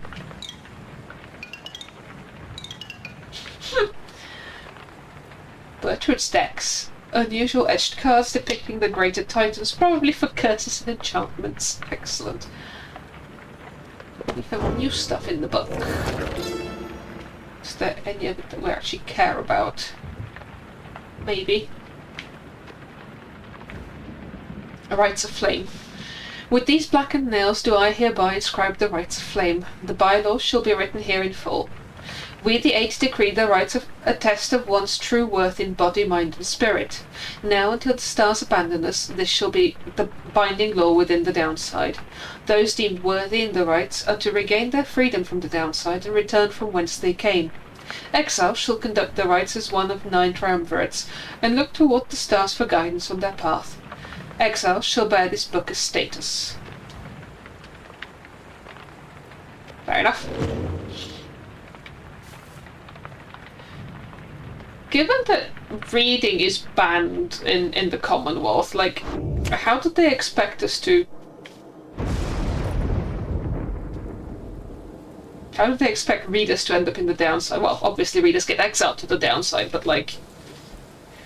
I have questions.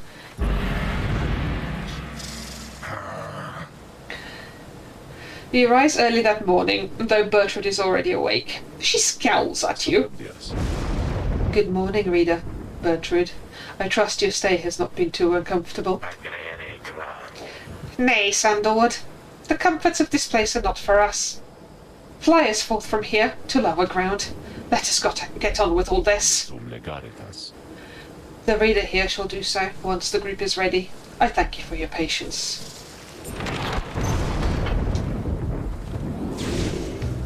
Alright, and we have decided where we're going. So... Whoops! Sorry! Ha! My beautiful wagon, what has happened? Oh, but it is you, my wonderful Nightwings, come to play a little trick on your good friend Manly, Oh, how very, very, very clever of you, and the damage you have caused my beautiful wagon. Doubtless it was very, very minimal. Sorry, not sorry, yeah, pretty much. Fear not, I can afford repairs, and there's no inconvenience at all. Whoops. Although, I do have one request of you to make amends, that is. Should I be crashing into people more often up here? When next we face each other in a ride, I trust you know that what I shall ask of you, but would you be kind enough to stand aside and let the chastity prevail? No. Then we shall call it even, and when I return unto the Commonwealth, I shall see to it that you or your loved ones are there are suitably rewarded. Now, ta-da!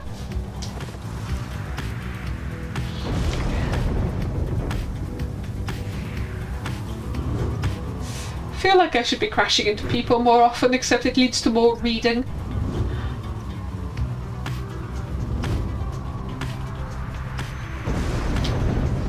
Okay.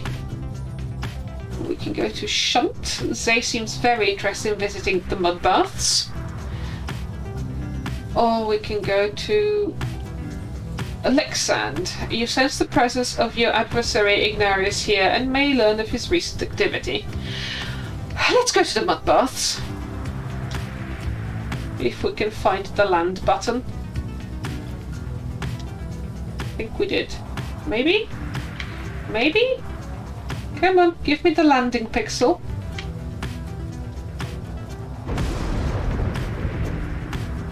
Ah, there we go. Explore Shunt or go to the wagon. Let's go to the wagon first.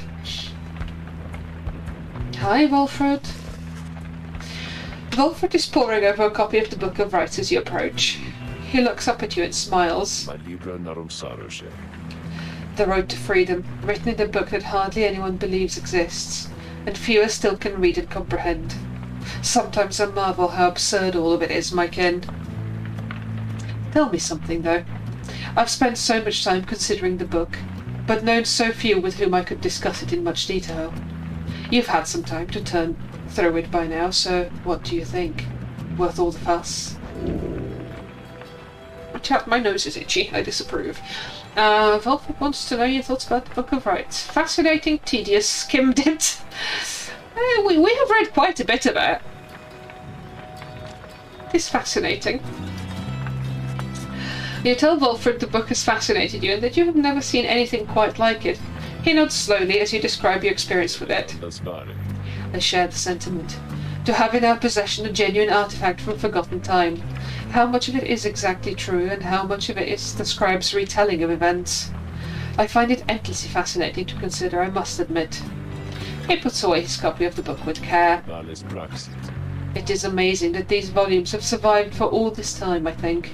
Whatever they are made of has withstood the ravaging effects of time quite well.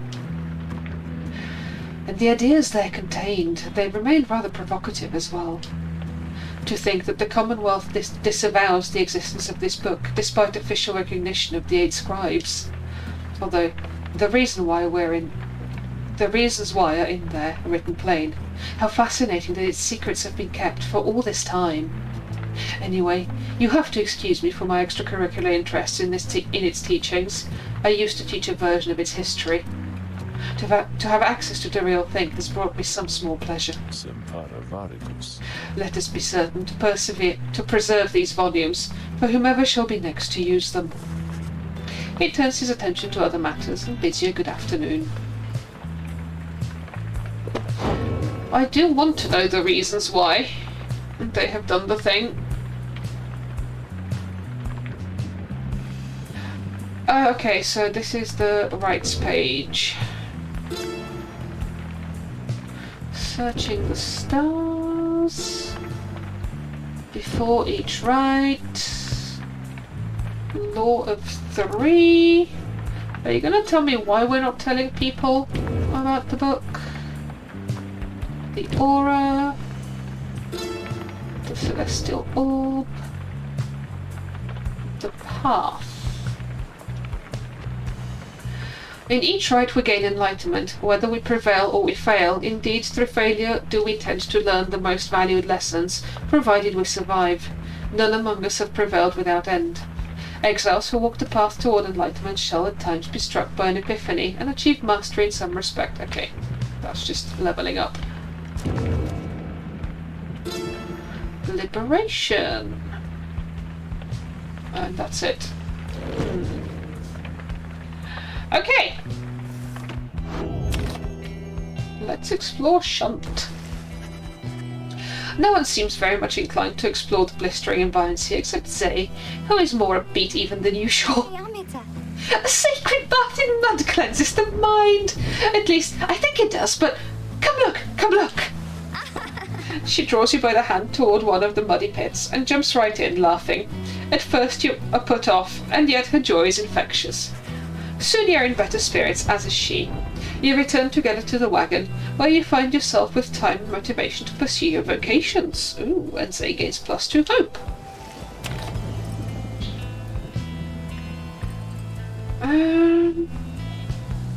Let's get a team buff. You locate a secluded area nearby where you should be able to study the Book of Rites. Through great understanding comes the reader's influence. Still can't get more glory.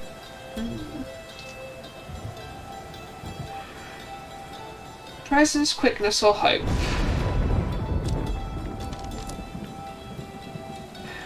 Let's go with more presence. You attune yourself to the strange and mystic properties of the Book of Rites, embracing such as possible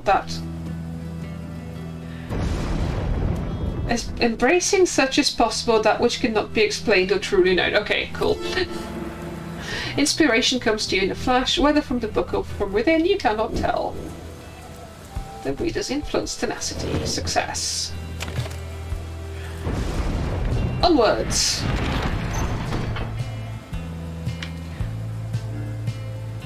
You are to conduct the rites here soon against Lendl and the accusers.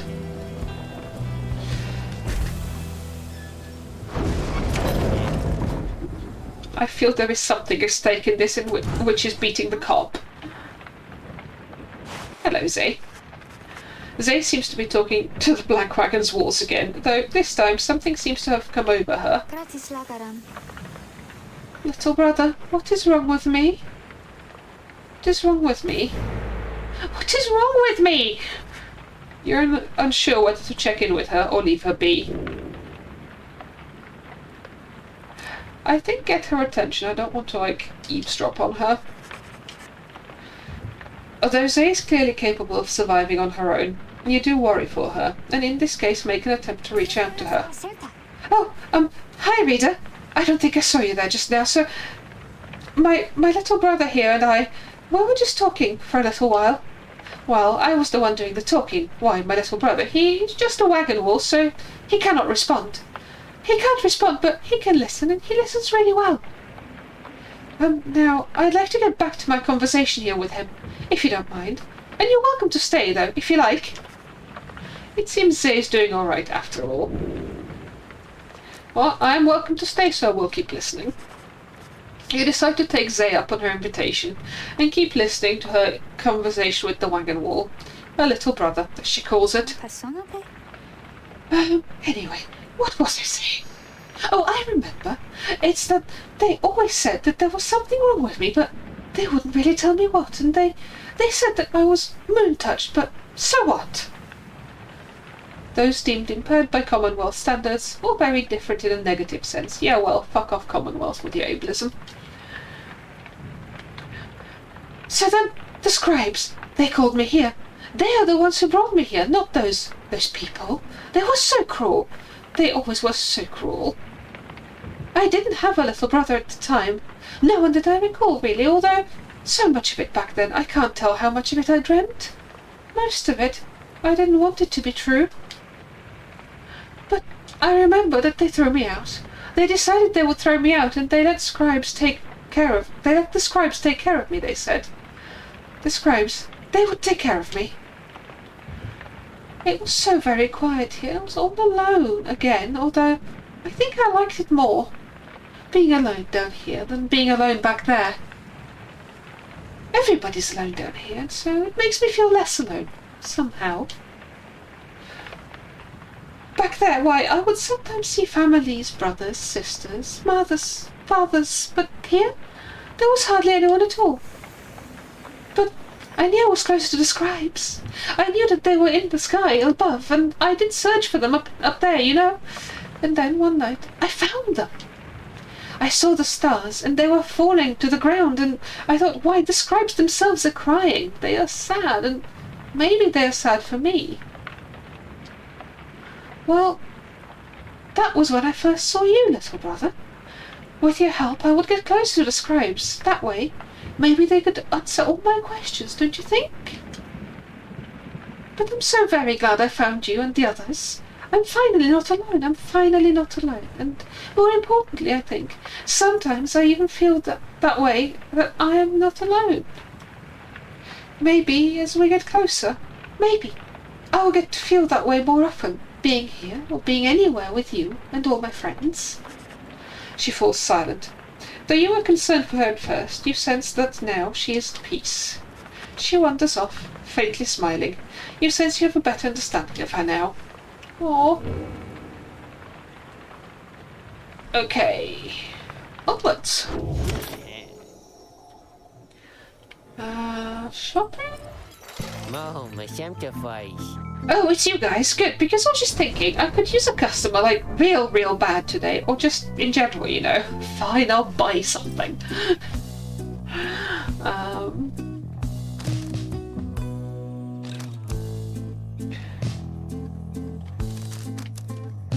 What should we buy?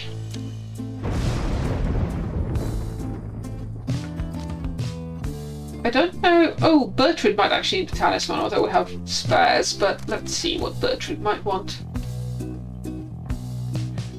Oh, I think we might get the Ashen Coal and also level it up a bit, if we can.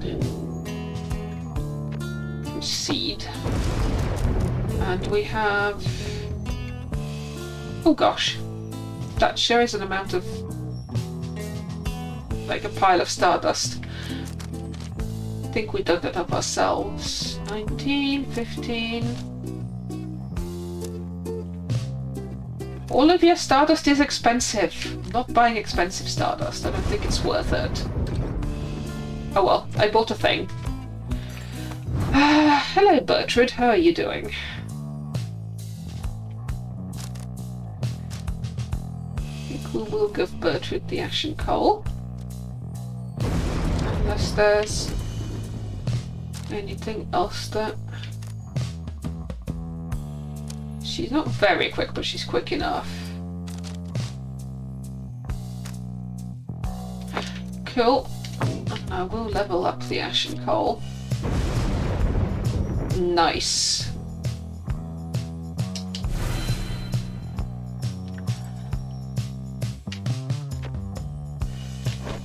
And everyone else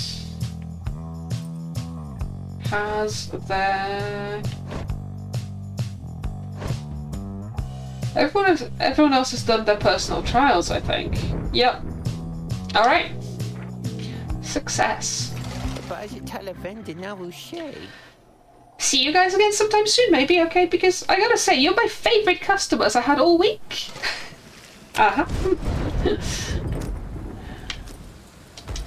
Alright, commence the rite. Here among the barren wastes of the Cairn of Howub, you await the signal of the stars. There is no sign yet of your expected adversaries, the accusers. Then the little imp Tizo flutters up to you. Tizo cautions you that he has some history with your next adversary, Lendl. Scream! Tiso seems to be indicating that Lendl has a personal vendetta against him. But before he can explain anything further, the stars begin to call to you.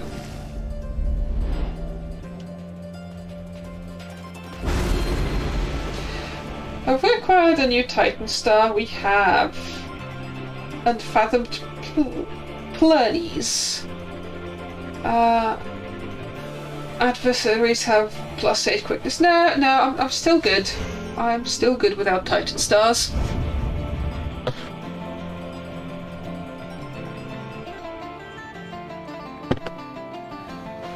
Big Bertrand can pounce long distances or catch several adversaries in her aura blast. Okay. The much vaunted reader has returned. And it would appear their ranks grow stronger. Consorting with the bog-crone Bertrude, are we? How very strange that you befriended her. At any rate, your adversaries in this right shall be the accusers. Put out their flame and walk the path to liberty. I feel like befriended might be a bit strong. Your companions are assembled and ready for the rites to commence. However, there is still no sign of your adversaries, the accusers. The little imp Tiso screeches something, cautioning you all to stay alert. But then, someone leaps forth from the shadows. He grabs at his mask. Aha! Caught out, you miserable beast! I knew it! After all this time, I knew that you were still among their ranks. Tiso is angry to have stumbled into an apparent trap laid for him by Lendl. Silence, fiend! You robbed me of my freedom, my dignity. Your evil shall be ended here and now. And you, Nightwings, shall not deny me thus again. Come then, my accusers, for we face again none other than the spawn of the accursed imp, Howub the Swallow. Let us show him now that he is a disgrace. Tiso whistles something angry back at him. Whatever transpired between him and Lendl in the past, Lendl evidently has not let it go. Liberatus. Hold a moment, reader. The crone Bertrude slithers forth, wearing the raiment of the rites. Now that Bertrude is among our ranks, it would be best if you became familiar with her repertoire. You have no obligation to make use of her abilities, of course. Good Bertrude, please show the reader something of your aptitude.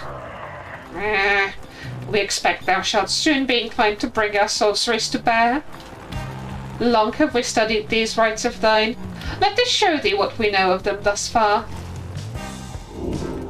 The bog-crone Bertrude shows herself in full. Pounce! To wonder what became of her accomplices. Of one accomplice in particular. You watch yourself around her, reader. Slither! Are sentenced into exile without sufficient cause. Uh-huh. Spoken like a cop. Okay.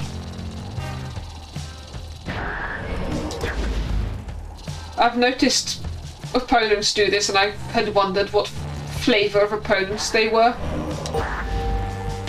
Cool. Release circle while flashing. To power blast.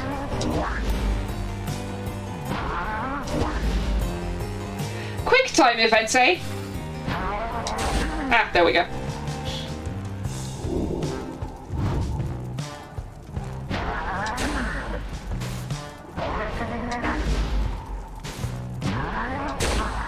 Okay.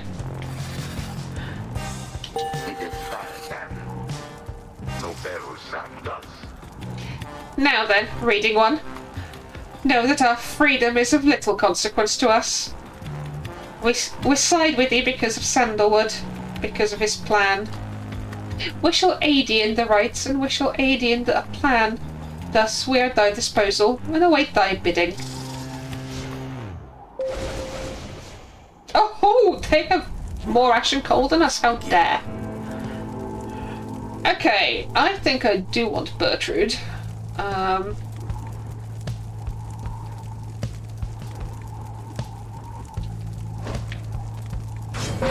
Bertrude.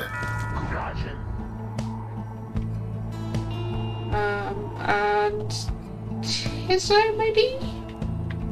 Partly because I want him to level up. Tizo. And...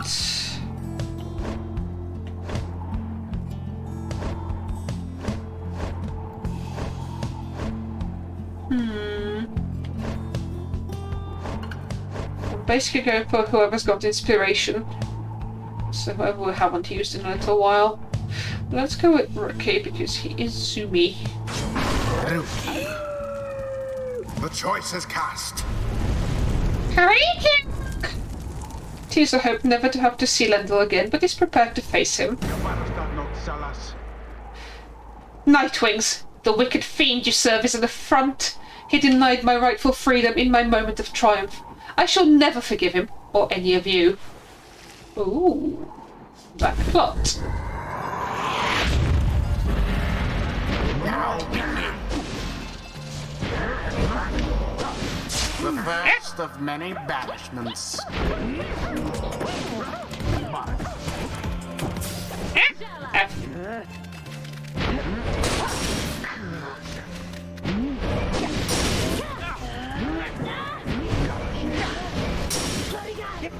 The orb.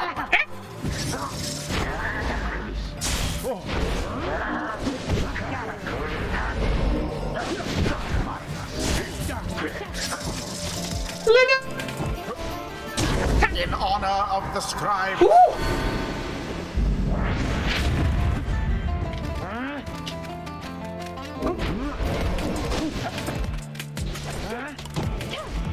Zoom! Flames of freedom. That was tense. Hold still, you misbegotten little pox! We're not finished with you yet!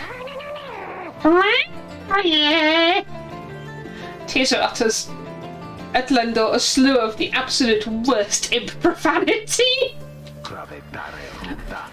Your curses could not possibly affect me any further, you foul spawn. For you have taken everything from me already. Good, Tizo. Good imp. Well done. But if I am to be trapped in this forsaken hole with you for the remainder of my days, then I shall see to it that yours shall be as doleful as my own. That Lendl certainly enjoys a rousing speech, though talk means nothing. No! Oops. That was zoomy.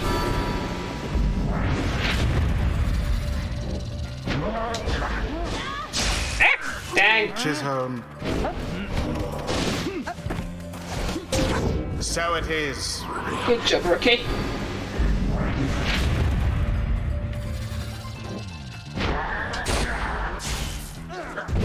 Oops. Yes.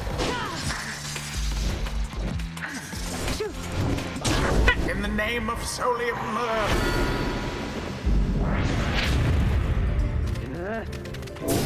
F. No, bad. Whoops. Lendl, Mistakes were made. some of your flame.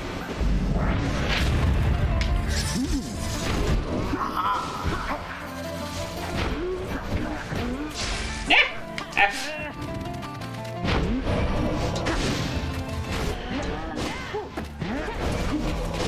No. Dang. Flame.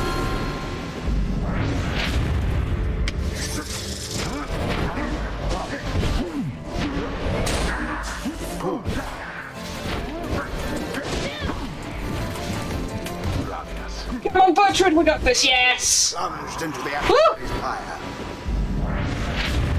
Your victory is at hand. And it is done. Success. Wings prevail. Go Nightwings. They hardly deserved it, though, if you ask me. Oi! Bad voice. The right is ended.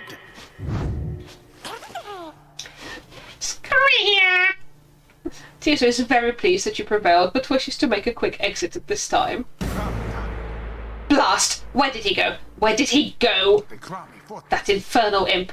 It is a monster in disguise, a fiend, come forth to torment me until the day I die. Good Tiso.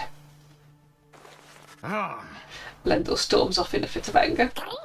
Tiso reappears once the coast is clear and expresses his gratitude again. What Lendl said before, if Tiso truly is a descendant of Haub the Swallow, then he has quite the legacy to live up to. Boundless are the teachings of the scribes.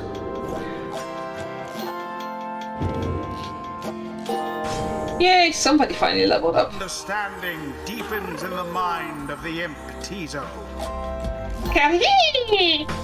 Tiso gives thanks to Haub the Swallow for watching over and protecting him. Aww.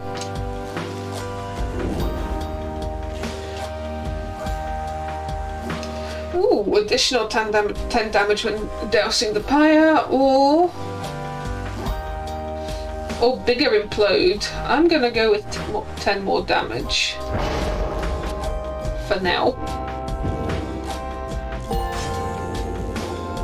The ancient crone called Bertrude opened up her eyes.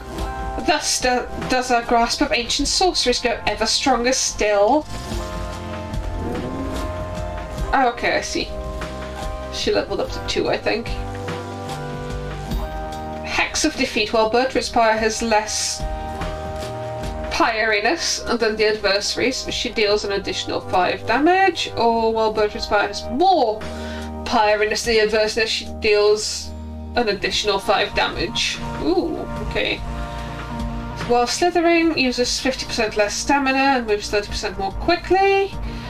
After Bertrude pounces an adversary, she instantly recovers all her stamina. Ooh, we like that. Once per right, after saluting adversaries, Bertrude turns them into fast-moving howlers. Is that good? Bertrude's Aura Blast arcs at a wide angle, banishing adversaries in a larger area. Charge a turn before Bertrude can use Aura Blast is greatly reduced. While Bertrude's Pyre has less, her adversaries deal -10 to her pyre. Wow. I feel like going down this path for the moment. Secrets of the Wild Witch revealed. Until the next right.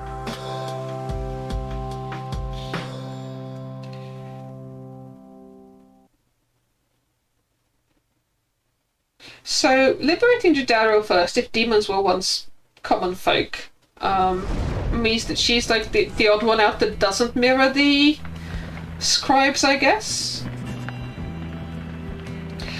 After prevailing over the accusers with great prowess, you return to the wagon to find Volfred and the lone minstrel in the midst of conversation. So. Most strange that this one star should be illuminated now. This is not what I expected. Nor I, Volfred, sir. Then Volfred notices you there. Reader, Tariq and I observed a strange occurrence in the skies all. It appears that the star of Kaelma Ropecaller is illuminated now. It is but another star, except our models and predictions of the cosmos did not anticipate this. Anyway, go see for yourself. I shall make the wagon ready in the meantime. Mystery. You see only a single shining star illuminated far above. It is just as Volfred indicated. You regard the looming star, discern where it leads.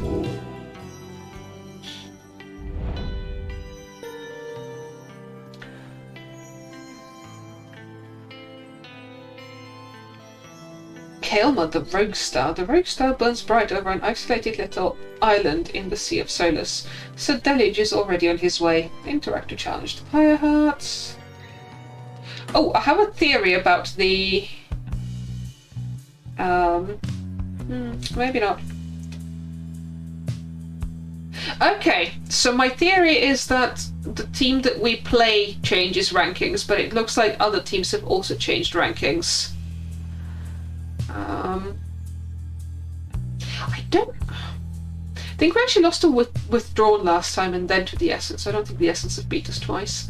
Well, I guess we're playing the Pyre Hearts.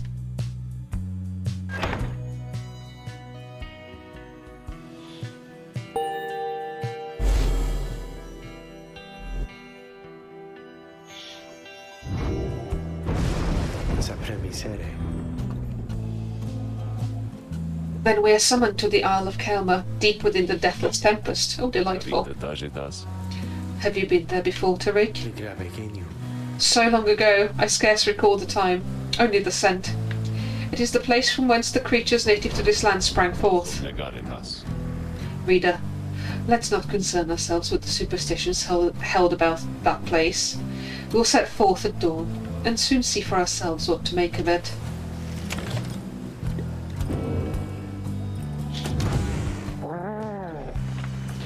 Hi, Teaser. You're such a good imp. Well done. Teaser has seemed somewhat less cheerful since his run-in with Lendl and the accusers. He approaches you, wanting for you to hear him out. Teaser seems unhappy about something Lendl said to him. Teaser understands full well why Lendl is angry with him. Strike! While Teaser does not like Lendl as a person, he recognizes nonetheless that he denied his freedom. That's okay, Lendl is a cop.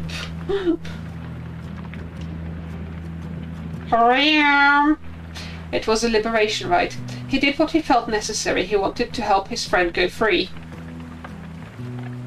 Strike! Nonetheless, he still feels a certain guilt and regrets that the rites force exiles into such situations. Legit, but he's cop. He falls silent for a while. Whether the 8 scribes ever intended for him such as he to participate in the rites firsthand is difficult to know for certain. Then... Teaser is grateful to you for listening. He knows the scribe created the rites with good intentions. Scribe! He promises to keep doing his best to live up to the legacy of the scribes. He bounds up into the rafters with some of the other drive imps.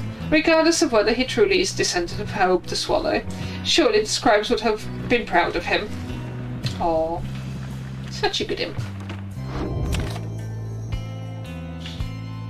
I feel like if it was just a liberation rite and Teaser played in it, then that is just as things are, and that personal vendetta is a bit too much.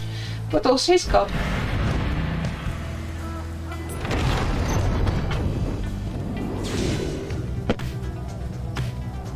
Let's go places.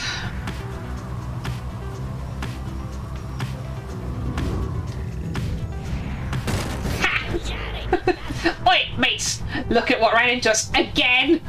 Get ready for some payback for last time. You know, I gotta say, I kinda like your style there. Come right on crashing into us like you ain't even care. That's pretty good. Keep telling my mates here we ought to do the same.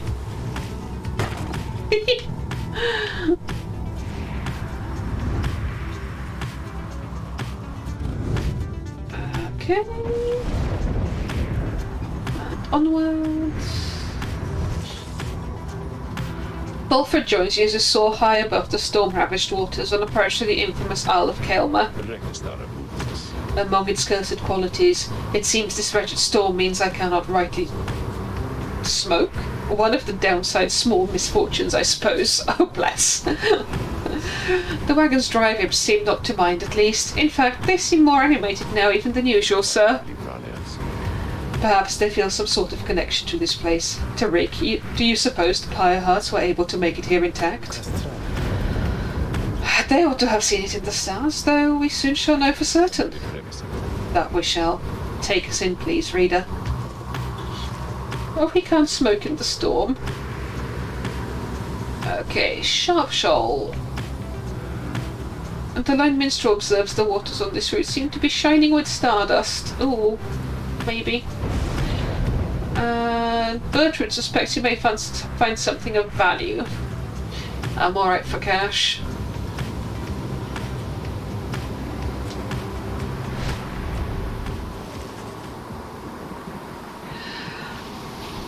You make landing within the Deathless Tempest far west of where you first breached through to the shores beyond.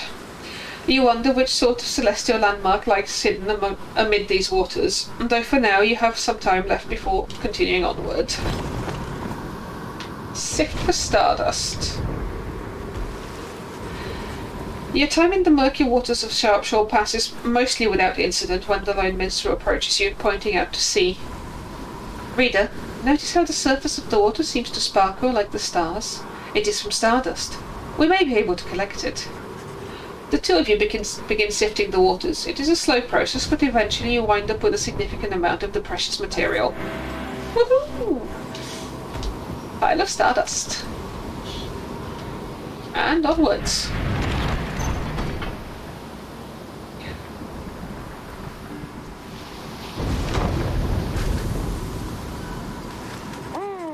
A messenger imp tracks you down in the dark waters of the Deathless Tempest to bring you news and rumours from the other side.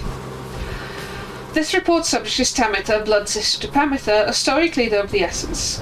She was liberated at the fall of Sliam, her transgressions all forgiven upon her return. And yet old enemies remained in spite of Commonwealth tradition, or because of them. Enmities, rather. Tamitha found herself held up in many rounds of questioning, each less informal than the last. All concerned the movements of her sisters in the Highwing remnants. Refusing to cooperate, Tamitha demanded safe passage to her native lands, yet remained detained. She holds that her own blood sister must have thwarted her once more. Oh, Tamitha! Meanwhile, the Essence are refusing to conduct the rites with any other race, and have not found a suitable replacement. You suspect you shall not face them in the rites again. Honestly good. They are terrifying. As you finish reciting the imp's message, you take notice of Pamitha's reaction. I am worse than dead to her by now, I think. Nonetheless, I'm grateful she's returned, and I'll try to hold out hope she'll be the wiser for it. You thank the messenger imp for delivering its news, and let it make good use of some of the Black Wagon's facilities before watching as it flutters off toward the horizon.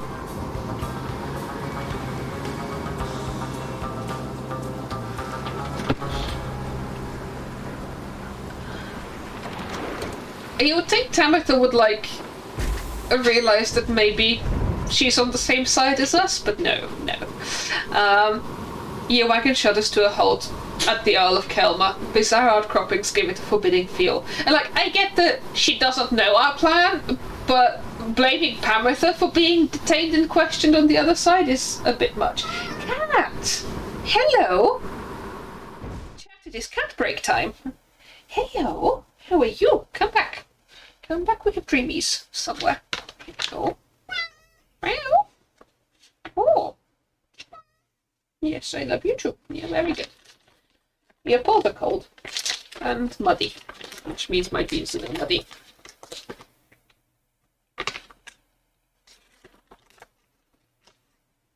This way. This way. No, this way so the humans can see you.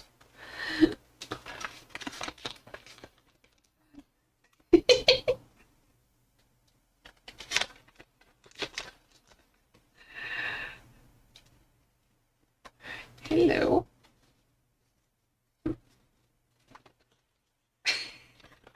Human give dreamies. This way.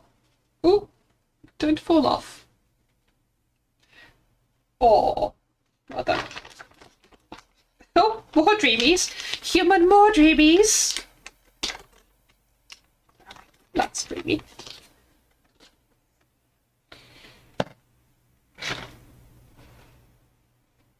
Okay, bye. That was enough couples, human.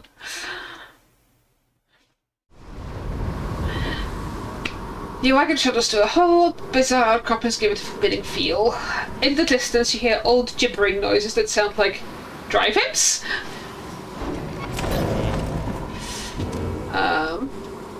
Okay, there's no one to talk to in the wagon. Well, guys, how did you find me all the way out here? I mean, this is for extra special customers. I'm only joking. Only joking. You're the only customers I got. Oh, wrong. Got you again. Only joking about that too, huh?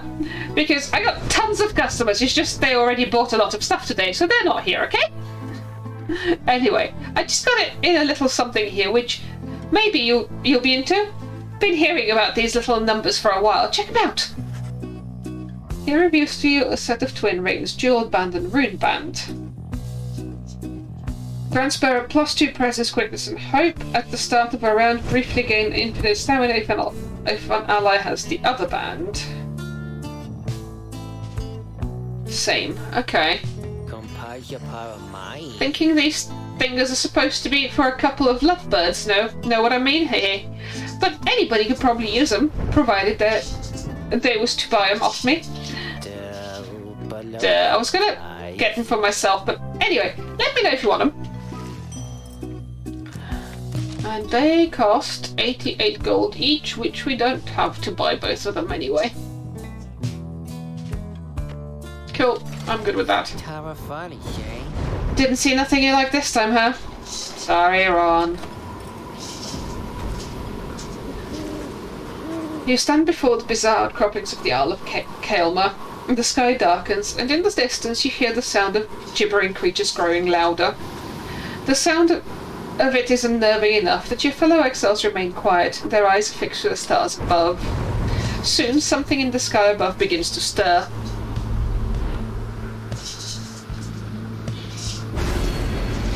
No, we will pass. I'm good without the Titans, thank you.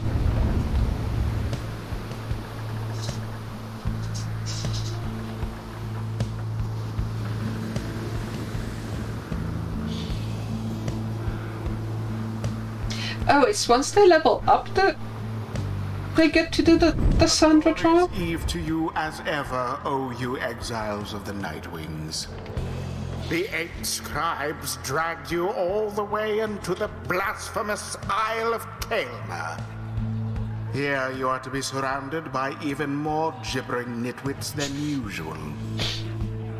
The adversaries you are to confront shall be the Pyre Hearts. Snuff out their pyre's flame and show your worth. Now, prepare yourselves. You again! Oh, hello! You again? Okay, bye. Are you hungry? Chat, I'll be right back. Let me just check that they've still got kibble. What is your kibble? Where did you put your oops? There's kibble in this one. And there's kibble in this one. See? Where did you put where your orbs were?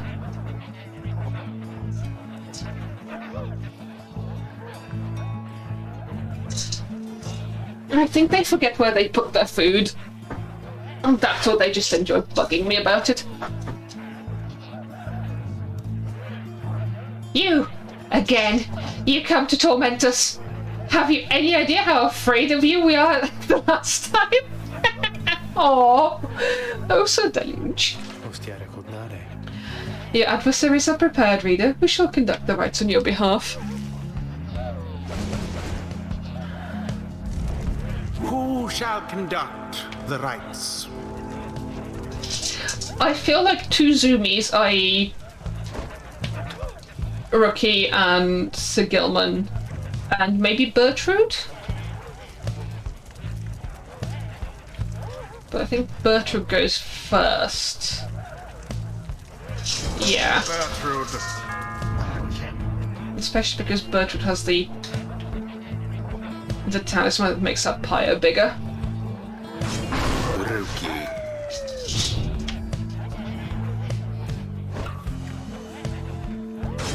Sir Gilman. Not the glory of the Nightwings!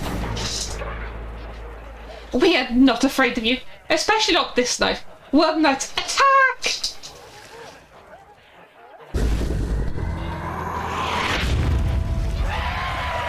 As the rite commences, the imps throughout the cavernous area roar with excitement. Our struggles and our plan, mere entertainment to these lonesome creatures. I have concerns. Begging your pardon, sir, the imps of the Isle are quite passionate about the rites. Just now, they offered a bounty in soul for if our triumvirate proves worthy. They would pay us. In exchange for what exactly? And where did they get the soul, for that matter? My understanding is they wish to see us perform various feats of glory. Oh, gods. As for the source of their wealth, you can say how much soul lies lost within the sea. Reader, it may seem beneath you, but the opportunity is real if the soul would be of benefit. Indeed. Then, Reader, my kid, it is yours to decide if entertaining these sad creatures is a justifiable distraction during these affairs. We trust your judgment. Now let us not distract you further here. I shall be tasked with feats of glory in the rites. Salute to the imps. Well... The orb bathes first within the Nightwing's flame.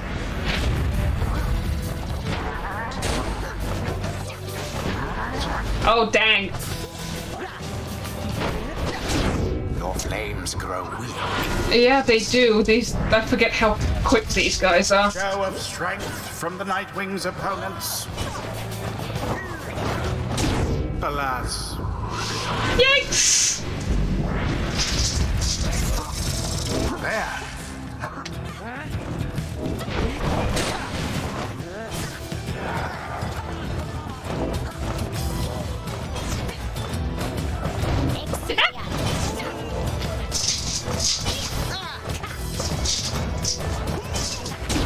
Whoa! To the scribes.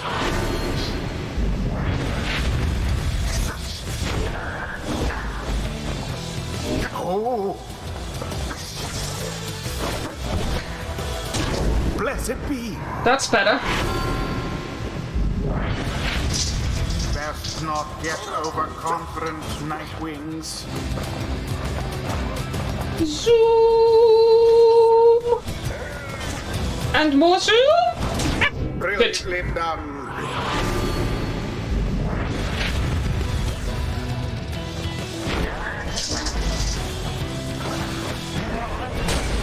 Glorious. Whoop! Dang!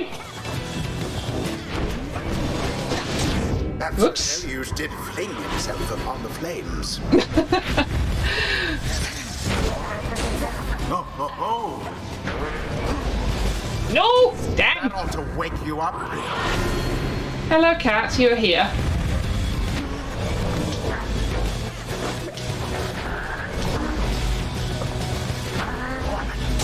There it is. Okay, this is not good.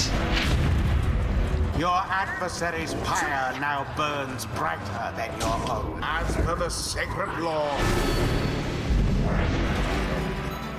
The imps grow more and more agitated with each passing moment. Some start spilling into the sacred grounds. Huh? The imps, they come for us. What do we do? What do we do? What are those blasted creatures doing? This is a sacred tradition, not some boorish spectacle. Their flame has died a little. Once more like that, and we are finished here. Oh, no.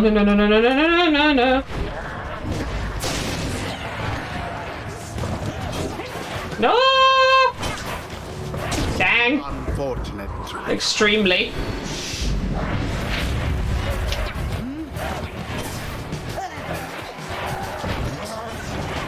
What happened there?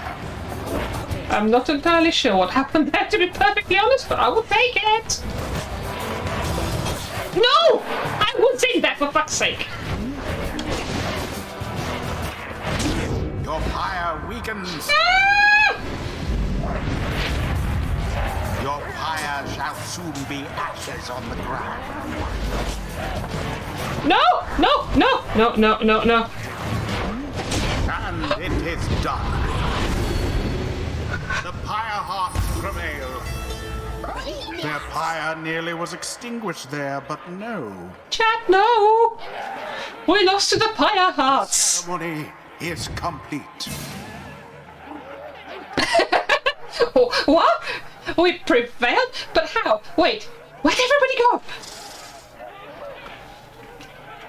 A cursed night conspires to set us back. Oh well, you can't win them all, is what I always say.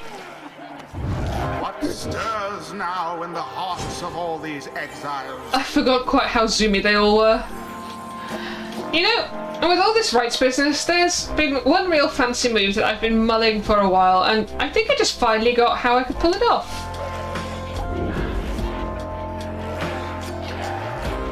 Rookie casters are 50% further. After plunging into Earth vs. Pyre, Rookie soon returns rather than remaining banished. Second time while airborne.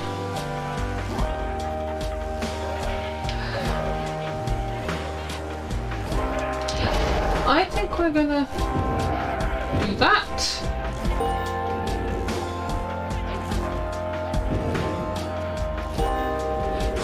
Oh! Bertrude's lust for knowledge becomes manifest. The strange designs of the 8 scribes, their everlasting sorceries are strong within this land, and we shall yet make further use of them, we think. Right, ooh, pouncing. And more pouncing or more slithering? Let's go with more slithering first.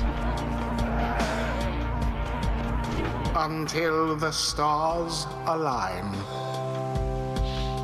Good for the Pyre hearts, I guess.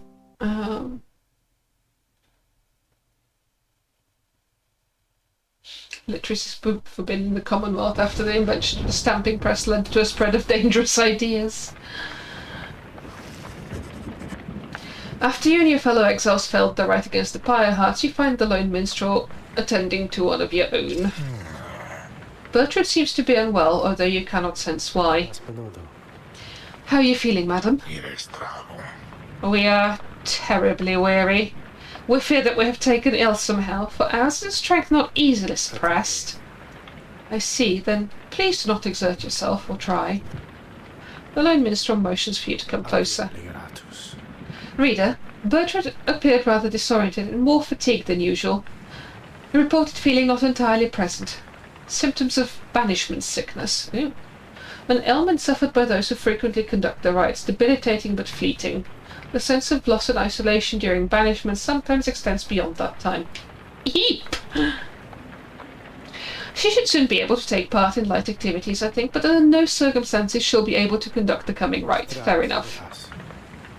Now then, I ought not to keep you from the stars above. Please go and have a look at them, for all of us, I think, are anxious to depart this place. Bertrude got banishment sickness. Boom. The stars yet shine for you, revealing various paths forward. Seek now your destination.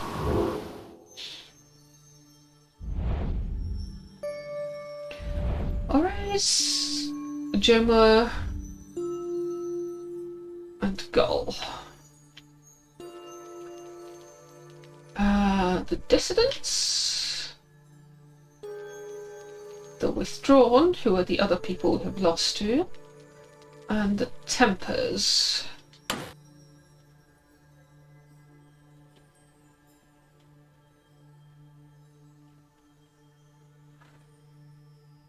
I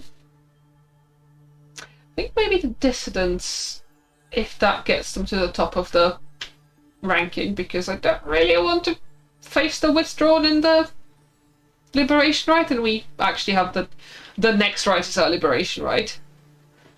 The probability of success has gone up to 42%. Chat, what did I just say? I said the dissidents. Not the withdrawn. Not the tempers. No, where did the dissidents go?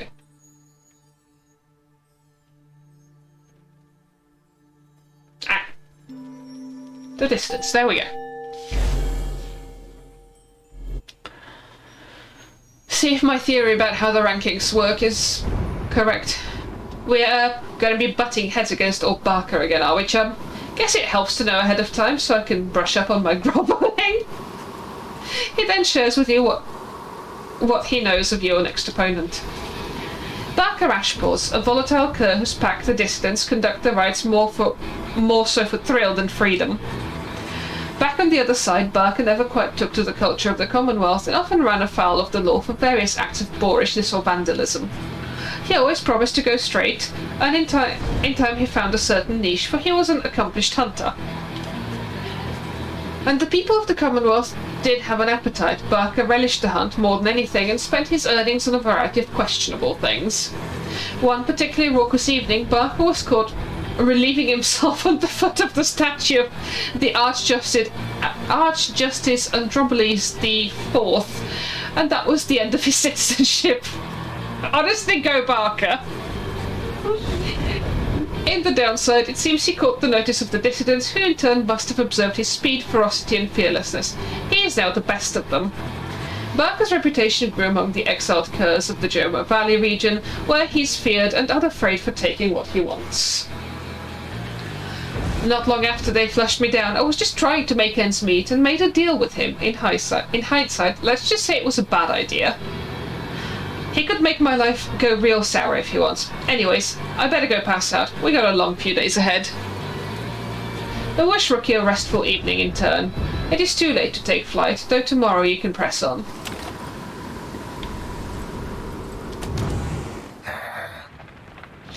Hello, Bertrude. How's banishing sickness? You find Bertrude asleep, or perhaps in a deep trance, or even you sense nothing from her. Hedwyn notices as well and joins you to check on her. Haven't seen her like this before. She's barely breathing. She's not responding. He leans in for a closer look when... Halt thine advance, knave! Dare thee to disturb our slumber? I'm terribly sorry, Bertrude. The reader and I, we were just checking to make sure you're alright because of how we saw you there just now. And how exactly didst thou see us there just now? Well, you appear to be dormant, or perhaps... Didst thee think? People, get your these and thous right. Didst thou think that we had simply perished here perchance, crumpled over in our ancient age? A weakling barely clinging to this wretched coil? No, I mean, maybe. I sincerely apologise for having disturbed you, Bertrude. I know all this must be an adjustment, having to be around someone like me, maybe the others too. If there's anything we can do to make your stay more comfortable... We shall not yield to thy flirtations, boy! Flirtations? Wait, no, know that our hearts She has multiple hearts. Know that our hearts belong already to another, boy. Thou knowest nothing of our ways whilst waking, or in dream. Thus we advise thee ample caution in thy future interactions, lest we use thee as a subject for our sorceries. However, we do appreciate their flattery. Thine advances make us feel like a young tad once more. We were among the most sought after of our kind within the southern bogs. Wisely Edward remains silent. Thou art free to depart now, boy. Hedwyn turns to leave, but... Know that we do appreciate thou taking time to check upon us whilst we dream, and know that our stay amongst ye has been comfortable enough thus far. Thank you, Bertrude.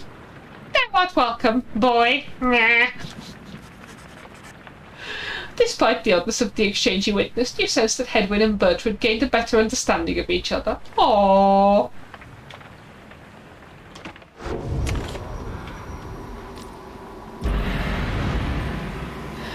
I think maybe one more right tonight. Oh. Hold square to take off. Ooh. The hulk of Ores. It has drifted here upon the sea for longer than one might expect. Perhaps you have already read of the doomed ship's demise in the embrace of unfathomed plurnies. Some say it was the sea itself which preserves the ship's remains, hidden properties within the water, sea creatures binding together ruined planks of wood. Those such as yourself and the dissidents know another truth, I gather. The stars would not align over the wreckage if it did not have greater significance than first appears. May you have good fortune here during the coming rite.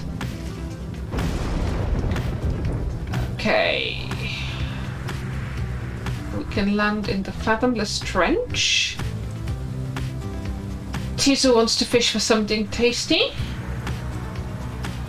Or we can go to the Ragged Rock.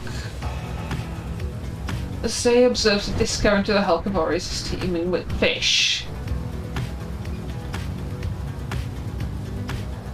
Last time Tizo fished, he didn't catch anything, and then everyone was sad. Shall we try that again?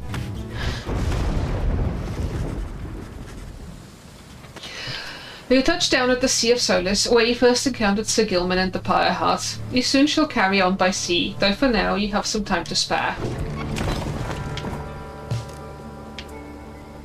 Search the sea.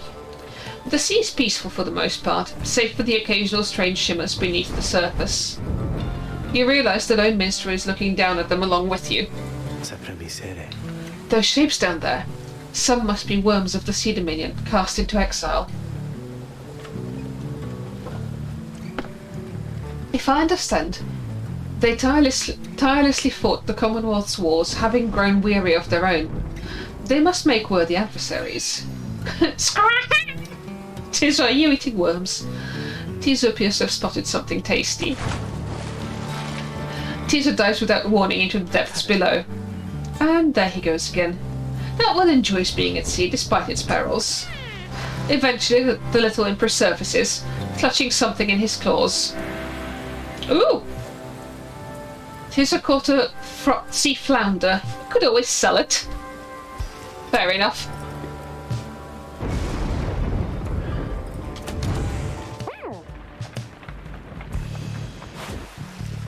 You observe Tizo rummaging about the black wagon as though in search of something. He notices you there and rushes up to greet you. Tizo is glad that you are here. He was just reminiscing about old times. But just as quickly he resumes his search. Tizo is looking for something a former exile of the Nightwings once gave him. He's growing frustrated that the object he seeks is nowhere to be found. You almost do not notice the lone minstrel's approach. I'm afraid that it is gone, Tizo. I'm very sorry. Reader, it is nothing that ought to be cause for much concern. Merely that Tizo has misplaced something of sentimental value to him. It was just a spare bandage, he indicates, exactly like the one on his horn. Oh! Tizo here has had many adventures with the Nightwings. Is that not so, Tizo? He squawks in approval. Those memories shall always stay with you. Is that not what matters most of all? He confirms this as well. Then please do not worry yourself about it anymore. It is a symbol of a distant past besides. Tizo skulks away, up to the rafters. The lone minstrel watches him go. The object that he seeks does not exist, reader. Tizo searches for it from a fleeting memory of his days with the Nightwings of the past. He performed the regular duties of other drive imps at first, but soon distinguished himself. I was none too surprised. He was clearly special. He had grown close with the other members of the Nightwings when misfortune fell and the triumvirate fell apart. Perhaps Volfred has revealed to you more of the details. As for Tizo, I feel he must make peace with the shadows of his past somehow. Perhaps then he shall cease searching. You need not worry for him, of course. He is resilient and shall always serve the Nightwings well. You might say that he was born for it. Begging your pardon, reader. The lone minstrel excuses himself in his polite way, leaving you to consider what he said.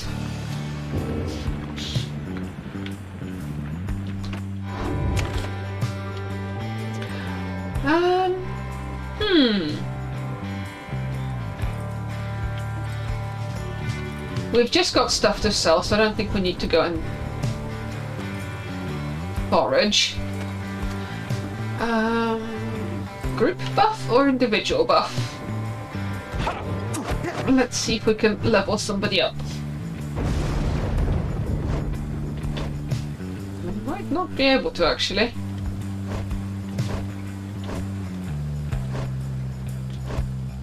Bertrand might be our best bet. Or maybe Zay if we get all of that inspiration, but... let's go with Bertrand. Very well then. Educate us if thou canst. You ask Bertrand to explain to you in her own words the histories of the 8 scribes, and speak to how their varied backgrounds formed the basis not just of the rites but of the Commonwealth.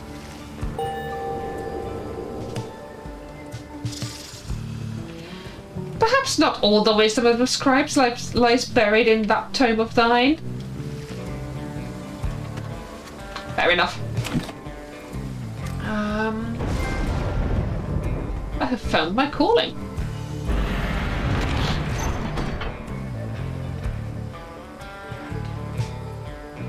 Okay. Let's see if we can win one more. Or lose one more.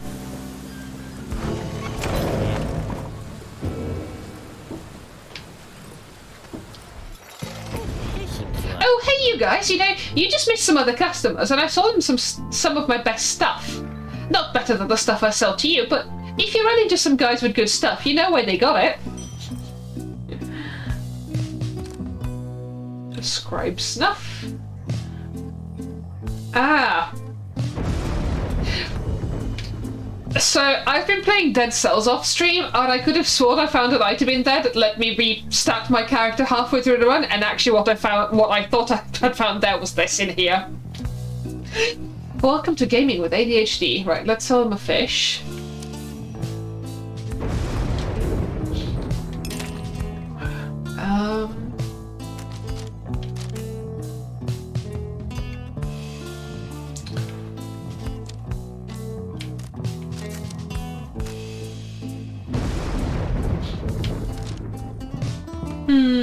No, I'm good. Thanks, guys. Good luck in that thing you're going to do tonight. I can get both rings now, but everybody other than Bertrand has got their, like, intended talismans, so I feel like they're probably the best thing for them. I don't know. As you await the stars, a form dressed in the raiments of the rites approaches you and Wolfred. You at first presume it for one of your next adversary's dissidents, but he cannot be one of them. Beside you, Wolfred stars, something you have never seen him do. You observe the colours that he wears, the inverse of the Nightwings. Wolfred Sandalwood, it has been a while. No, this cannot be. The demon unfastens his mask. It can. You perished. I watched you fall. You did. I grieved for years, yet now you live. I do, although these horns, they grew long ere I could walk again. Unbelievable, then why are you here now, Aranak? You know full well, Wolfred, to reclaim what is mine by right. The demon Aranak leaves without another word, just as the stars above burst to life, and seem to set the sky aflame. Well, back plot!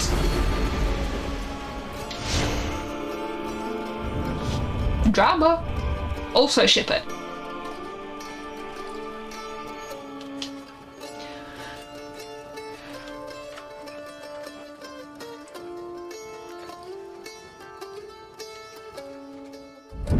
Reader, what lunacy is this?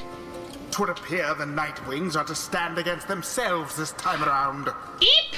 This is a mutiny, in violation of the sacred law. The exile whom you face, Oralek. Long ago he had his chance, and he relinquished it. He cannot simply claim it now. Extremely drama. I cannot preside over this nonsense. Bye, voice. Good night. Okay. What happened to the dissidents? The stars showed we were to face them. They must have suffered a misfortune of some sort. Tampering with the stars' designs is not permitted, Oralek. Cheating the worthy of their rightful liberty is not permitted either, Wolfred. You must know I took no part in that betrayal. Search your heart. Orlick says nothing for a time, then. Tarvas. Where are your arraignments, Volfred? Rumcarides. I have refused to wear them since, in show of solidarity to you. Somprave flagrus. And to elude the voice, I suppose. Levaren lundes. Yes, that too. Pirantus. I see. You were never very good at this anyway. Paracuras. We shall see if that new lot of yours is any better. Etimortas. You cannot be serious. What sense is there in us standing against each other? But Orlick puts on his mask and stands ready. Sacopiritus. I shall crush this lot of yours, Volfred. You shall see that I am not so easily discarded, and you shall not deny my liberty again. Chat, I have concerns. Reader, the adversary whom we face, Orlick, he is not one he is not one to back down. He was very experienced in the rights even at the time, and so beware. There was no one in his day who could prevail against him, and he appears even stronger now. Animlaves. I wish I had more valuable advice to give in this. I wish I'd foreseen this. I extremely have concerns. Holy shit, they are...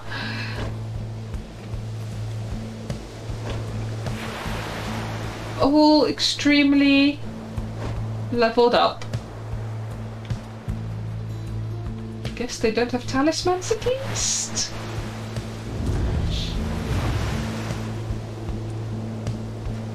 Right, Bertrude is not playing. I kind of want to reassign her talisman if I can.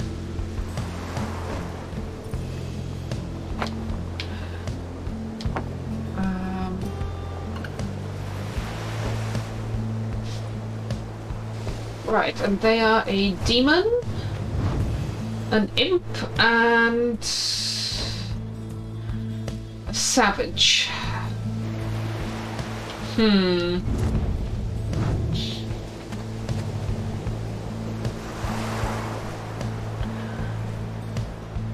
I think we might go for speed.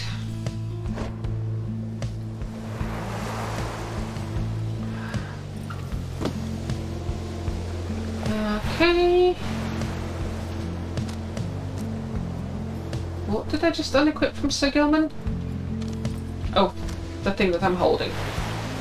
Which jumps farther than usual. No, we will give Sir Gilman that one.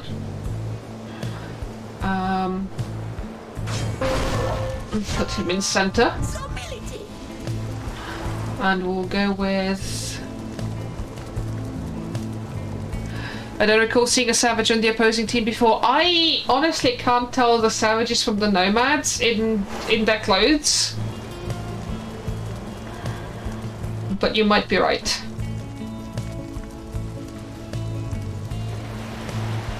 Okay.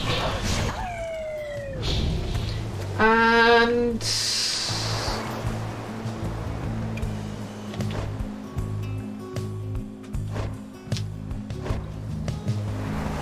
I think it's Pamita or Hedwyn. Let's go with Pamita. Oops. There.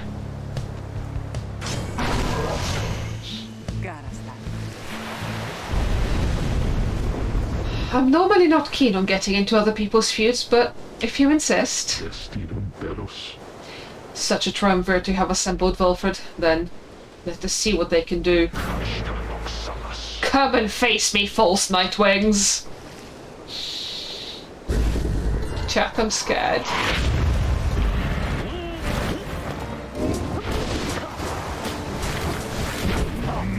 Ah! F.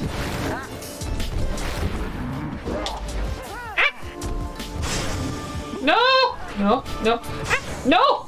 F, F, F, F, F, no. Ah! Dang! My zoominess was insufficient.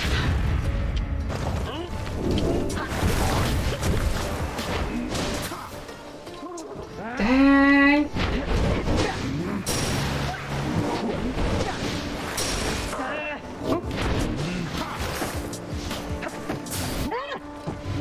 Oh!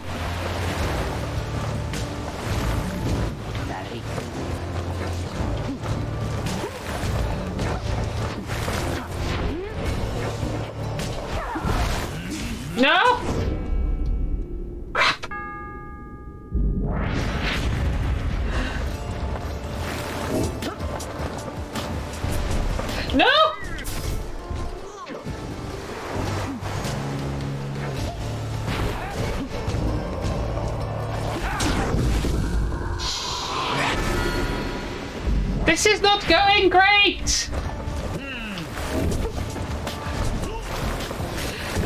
He is very fast, I do not like it!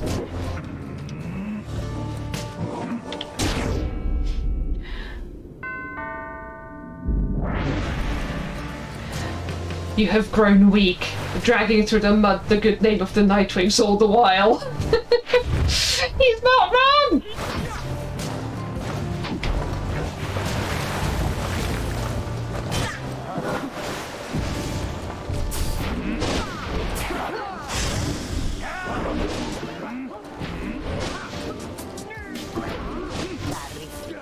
No!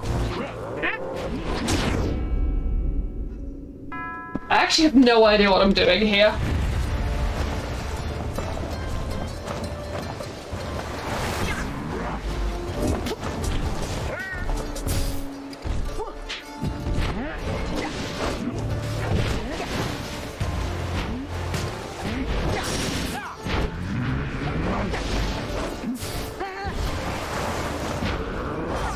Where is my orb? Give me my orb. Give orb. Ah.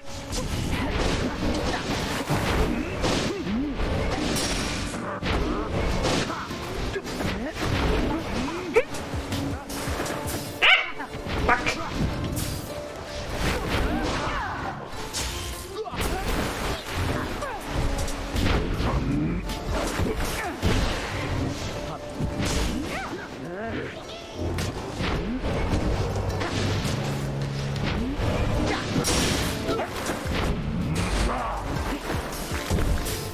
Ah. Bloody hell.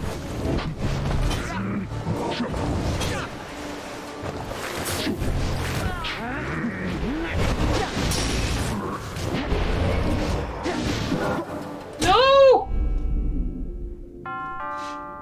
Ah, chat, we're doing really badly here.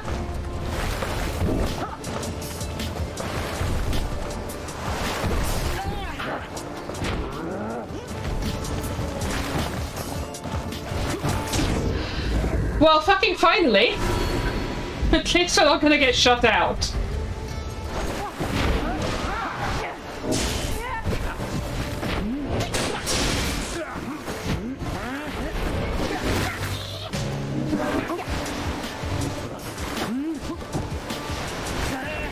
No!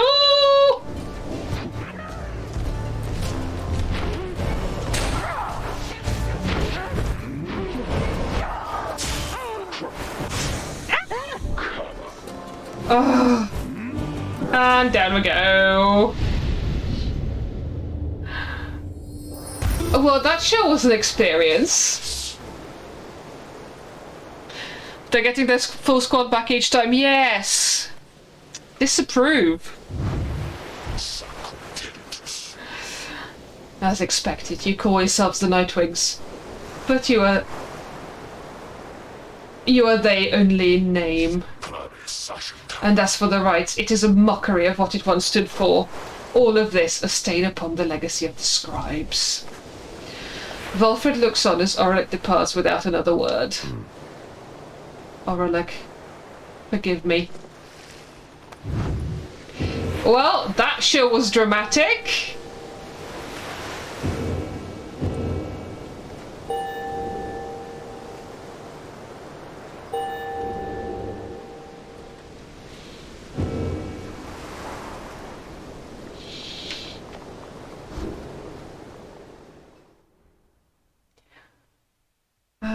Is that going to do the autosave?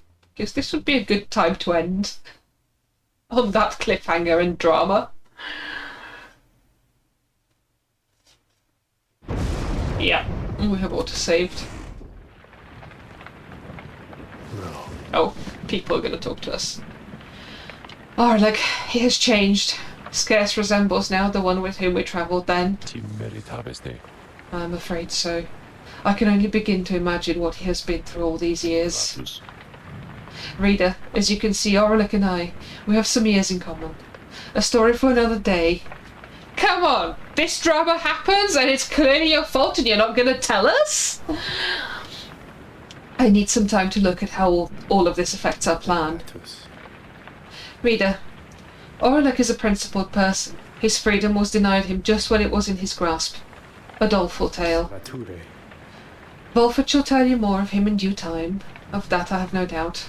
For now, it seems the stars beseech you once again, outside. There, deep in the infinite dark, once more you see a single star shining brighter than the rest. Oh, right. We're going to a liberation ride, but not tonight.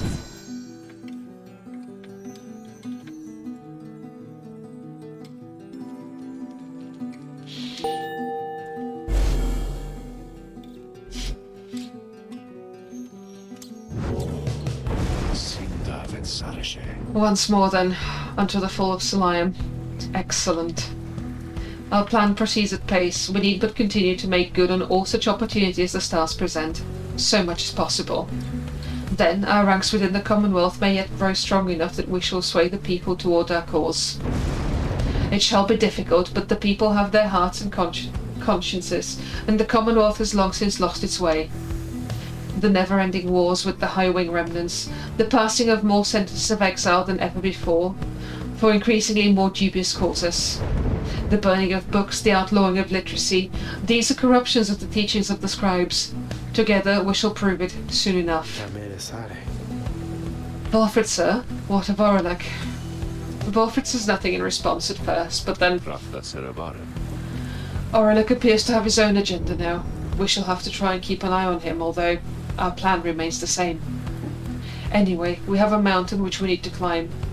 Let's all rest up a bit, if possible, this night. We fly at break of dawn. Alright! And that is a good time to end this. Thank you all for coming to hang out. Thanks to Mods for modding. And that was my last stream in the Ukraine Streamathon. So next week we're back to normal, which means back on Tuesday at 4 PM UK time, 4 till 7, with more of this because I do want to finish this game on stream, and after that we shall return to Mass Effect 3. Let me see if there's anyone online that we can raid.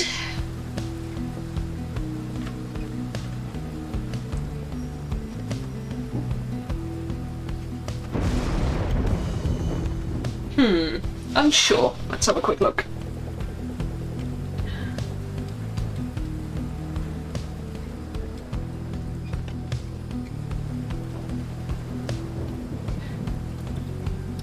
Okay. Yasna seems to be online. Let's raid Yasna. If I remember how to do the thing.